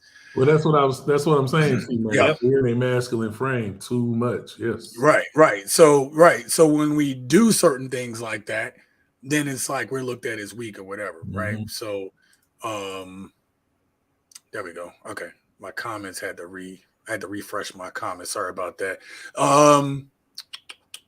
Make sure I got it all. Okay. So listen, fellas, I'm gonna let y'all go because I know y'all got to jump off here. I'm gonna actually answer the young brother in my closing comments, more from a personal standpoint, and then I'm gonna end the show from there because I appreciate you guys. So hey, I want to shout out real quick. Shout out to Lucis for coming on, always dropping knowledge. Shout out to Kings and Dreams. Make sure you go check him out on YouTube and Instagram. Great channel. Good brother of mine. We always talking, laughing, and chopping it up. So you're gonna enjoy that experience. And I look forward to being on Kings and Dreams channel here in a few weeks, 2-3 weeks. So that'd be great. And so absolutely, man. Yeah, thank you for having me, man. Lucius, pleasure talking with you, brother. Man, you got that smooth, what's that? I can't think of the name, man, but you got that smooth chill, that relax, you know what I mean? Like when you hanging out with the lady, with that nice slow R&B. Hey, man, but honestly, man, it's been a pleasure. Great conversation tonight, man. Appreciate y'all. Definitely make sure that you like, follow, and subscribe to my channel. As you see, it is Kings and Dreams. How it's spelled below, that's King, the letter Z, and then Dreams with a Z, on YouTube and on Instagram. Check me out. Tomorrow night, I will be live at 8 p.m. Eastern Standard Time, and we are going to be talking about, men sticking together. And the thing is that, we as men, what I've noticed right now, we are not sticking together, and we need to have a conversation. So it is probably going to be a smoke show. But anyway, tune in. Let's go. All right, brother. Thank you for being here. Thank you, brothers. All right. Thank y'all for being here. Good night. Appreciate y'all. So listen, Prime Ruler, I blocked him out because the way it reads, I have to be careful because that's the kind of stuff that gets you banned on your show. So whether I read it wrong or whatever, I just had to be careful. It's only 5 minutes, so he'll be able to come back in. He'll be able to talk about it. Mike says, good stream. Thanks, Sean. Listen, this is what I'm going to say to you, young brother. I don't regret where I'm at right now and all the mistakes that I made to be here. But I think there was a comment earlier, and I think Mike said it. He said, listen to the mistakes. Mike says, young Viking, spend time learning from the mistakes of others. So if I had to do this again, obviously I wouldn't give up my kids for whatever. But what I'm saying is if I had to do it over again, one of the biggest mistakes that I think that we're not taught in the community is about saving and investing and about having a mindset of finances. Okay. So I think that there's a lot that you gain from learning how to manage your finances, learning how to have a work ethic. Because when you're in your 20s, you don't really start getting into your career until you're in your 30s. And at that point, you are starting to get looked at by women that are in their 20s. So women that are in their 20s are starting to look upwards to men that are in their 30s, right? And then women in their 30s are looking at guys their own age and a little bit higher, right? In the 30s all the way up into the 40s. So if women are hypergamous by nature, if you don't have anything, if you haven't built up yourself, if you don't have the means to be able to fully financially take care of you and your family, then you're already going to be looked at as being weak. But here's the other thing. When you have those finances and resources, it opens up a lot of options. Something I learned about finances that sticks with me, time is your most important thing. So the more time you have to invest, the more time you have for your money to double, right? So if you took at 21 years old, took $1,000 a month from 21 to 30, let's say getting between 8 to 10% interest, and you stop putting in money. So you put in money every month from 21 all the way to 30, $1,000 a month all the way to 30. If you stop putting in any money and let that money build interest, by the time you retire, you'd be a millionaire. Do you understand what I'm saying? A lot of people can't see that far into the future, but that's the kind of way you got to think about your finances in the long term. In the short term, you need to be financially viable to be able to take care of you and your family. And the way things are going now, if you guys don't start investing while you're young, if you guys don't start investing in your future now, you're gonna set yourself up for failure. Okay. Mike says, good stream. Thanks, guest. Mr. GG says, what's up, Rum? What's up, bro? Passport OG, great stream. Where is Luce's channel? Man, Luce is just chilling, man. He come in, provide his knowledge, and do his thing. You know what I mean? So, and we love to have him on the show all the time. So he needs his own channel, though.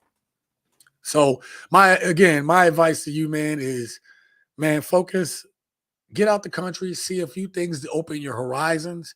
That might even encourage you to work even harder to be able to get back there, because, you know, a lot of retirees put in that work when they were young, and now they're able to live out the rest of their lives and just do what they want to do. I know, because I'm one of them. I can do what I want to do. I don't answer to anybody. I'm my own boss. If I want to work, I work. If I don't, I don't. I don't have to work, right? I take little ins and outs side jobs, right? I got other hustles going on. So the point is, you give yourself options. Do that. When you give yourself options, the world is your oyster. And that's what I got to say. Okay? Prime Ruler, sometimes the truth is disturbing. Yeah, it is. Young Vice says, thank you. I appreciate your content. Man, I thank you for being here, and thank you for the super chat. Mike says, don't blow your money on depreciating assets like shiny cars. That's another thing. Mike brings up a good point. If you start looking at finances, one of the things is you start investing things that are assets. Invest in assets, not liabilities. Assets are things that make you more money, things that give you more value. Liabilities are anything that takes away money or takes away or depreciates in value. Okay. So if you understand just that principle, you're going to be in a good place, right? Invest in assets. So if you're talking to a woman and she isn't an asset to you and she's a liability, don't talk to her, right? Women do it all the time, right? That's why they're looking for that man that can provide, that has his good head on his shoulders, has emotional intelligence, because they're trying to invest in an appreciating asset. We as men need to get to the point that we are investing in assets and not liabilities. Okay. So yep, everybody's saying good vibes and all like that. So let me give a shout out to everybody. Thank you, Mike, for being here. Thank you, Passport OG. Thank you, Mr. GG, for showing up. Thank you, Prime Ruler, for being here. I appreciate you, bro. I even want to thank Corey Still. Sorry I blocked you on there. I more blocked that. I couldn't block out that statement, so I apologize. It wasn't trying to knock you. I just kind of had to be careful the way it read. Okay, so it wasn't a knock on you, brother. T-Mac, thank you, brother, for always being here. I appreciate you. Thank you to my guests, Kings and Dreams, and thank you to Lucis for being on the panel tonight. Thank you for the $2 super chat there. Thank you to Passport OG for his super chat in the yin, in the yang. Thank you to Alma for being here. Thank you to my brother John from Ham's Flight Kitbox. Make sure you check out his channel. Thank you to Philip for being here. Also, Passport OG hit me up with another one. I appreciate it. Super chats all help the channel out. I'm trying not to miss anybody, you guys. Thank you to my brother Bruce Rain. Make sure you go check out his channel. Thank you guys for supporting of the channel name TSG Uncut. Thank you to my cousin P and my boy out in Vegas there. Surprise, he must have ducked off on me. Go check out the Wheeler Dealer. Thank you. I did not read that one. That's funny. 1-900 soft and wet. That is hilarious. Okay. Thank you to my brother Eric Cummings for coming through, and thank you for the support on the channel with the Cash App and the chat. T-Mac dropped a super chat tonight. Thank you again, brother, for that. Who else we got? We had Mr. Alabama drop a $5 super chat. Thank you very much. Who else we had up in the house? We had my boy Javon up in the house. I'll call him after this. Who else do we have up in here? God dang, we had a lot of comments tonight. Still had a lot of comments. Still going through. Jesus. Thank you to my friend Natty. Thank you very much for being here tonight. Buenas noches. We had my boy Jerome up in the house. That's my OG I grew up with too. Appreciate him for being up in here. Kings and Dreams dropped a $2 super chat on me. Thank you for that. We had my friends from the Sand Van. Check out that channel. Living in the Down Under, doing van life. Great time. Subscribe to their channel. We had Mr. at Dongski Chan TV. Go check out that channel right there. Thank you for the support of the channel, brother. I appreciate you. And that is everybody. That is all that she wrote. We'll be back here next week, next Wednesday at 7 p.m. Central Standard Time, 5 p.m. Eastern or Pacific time. God dang it. I had that all wrong.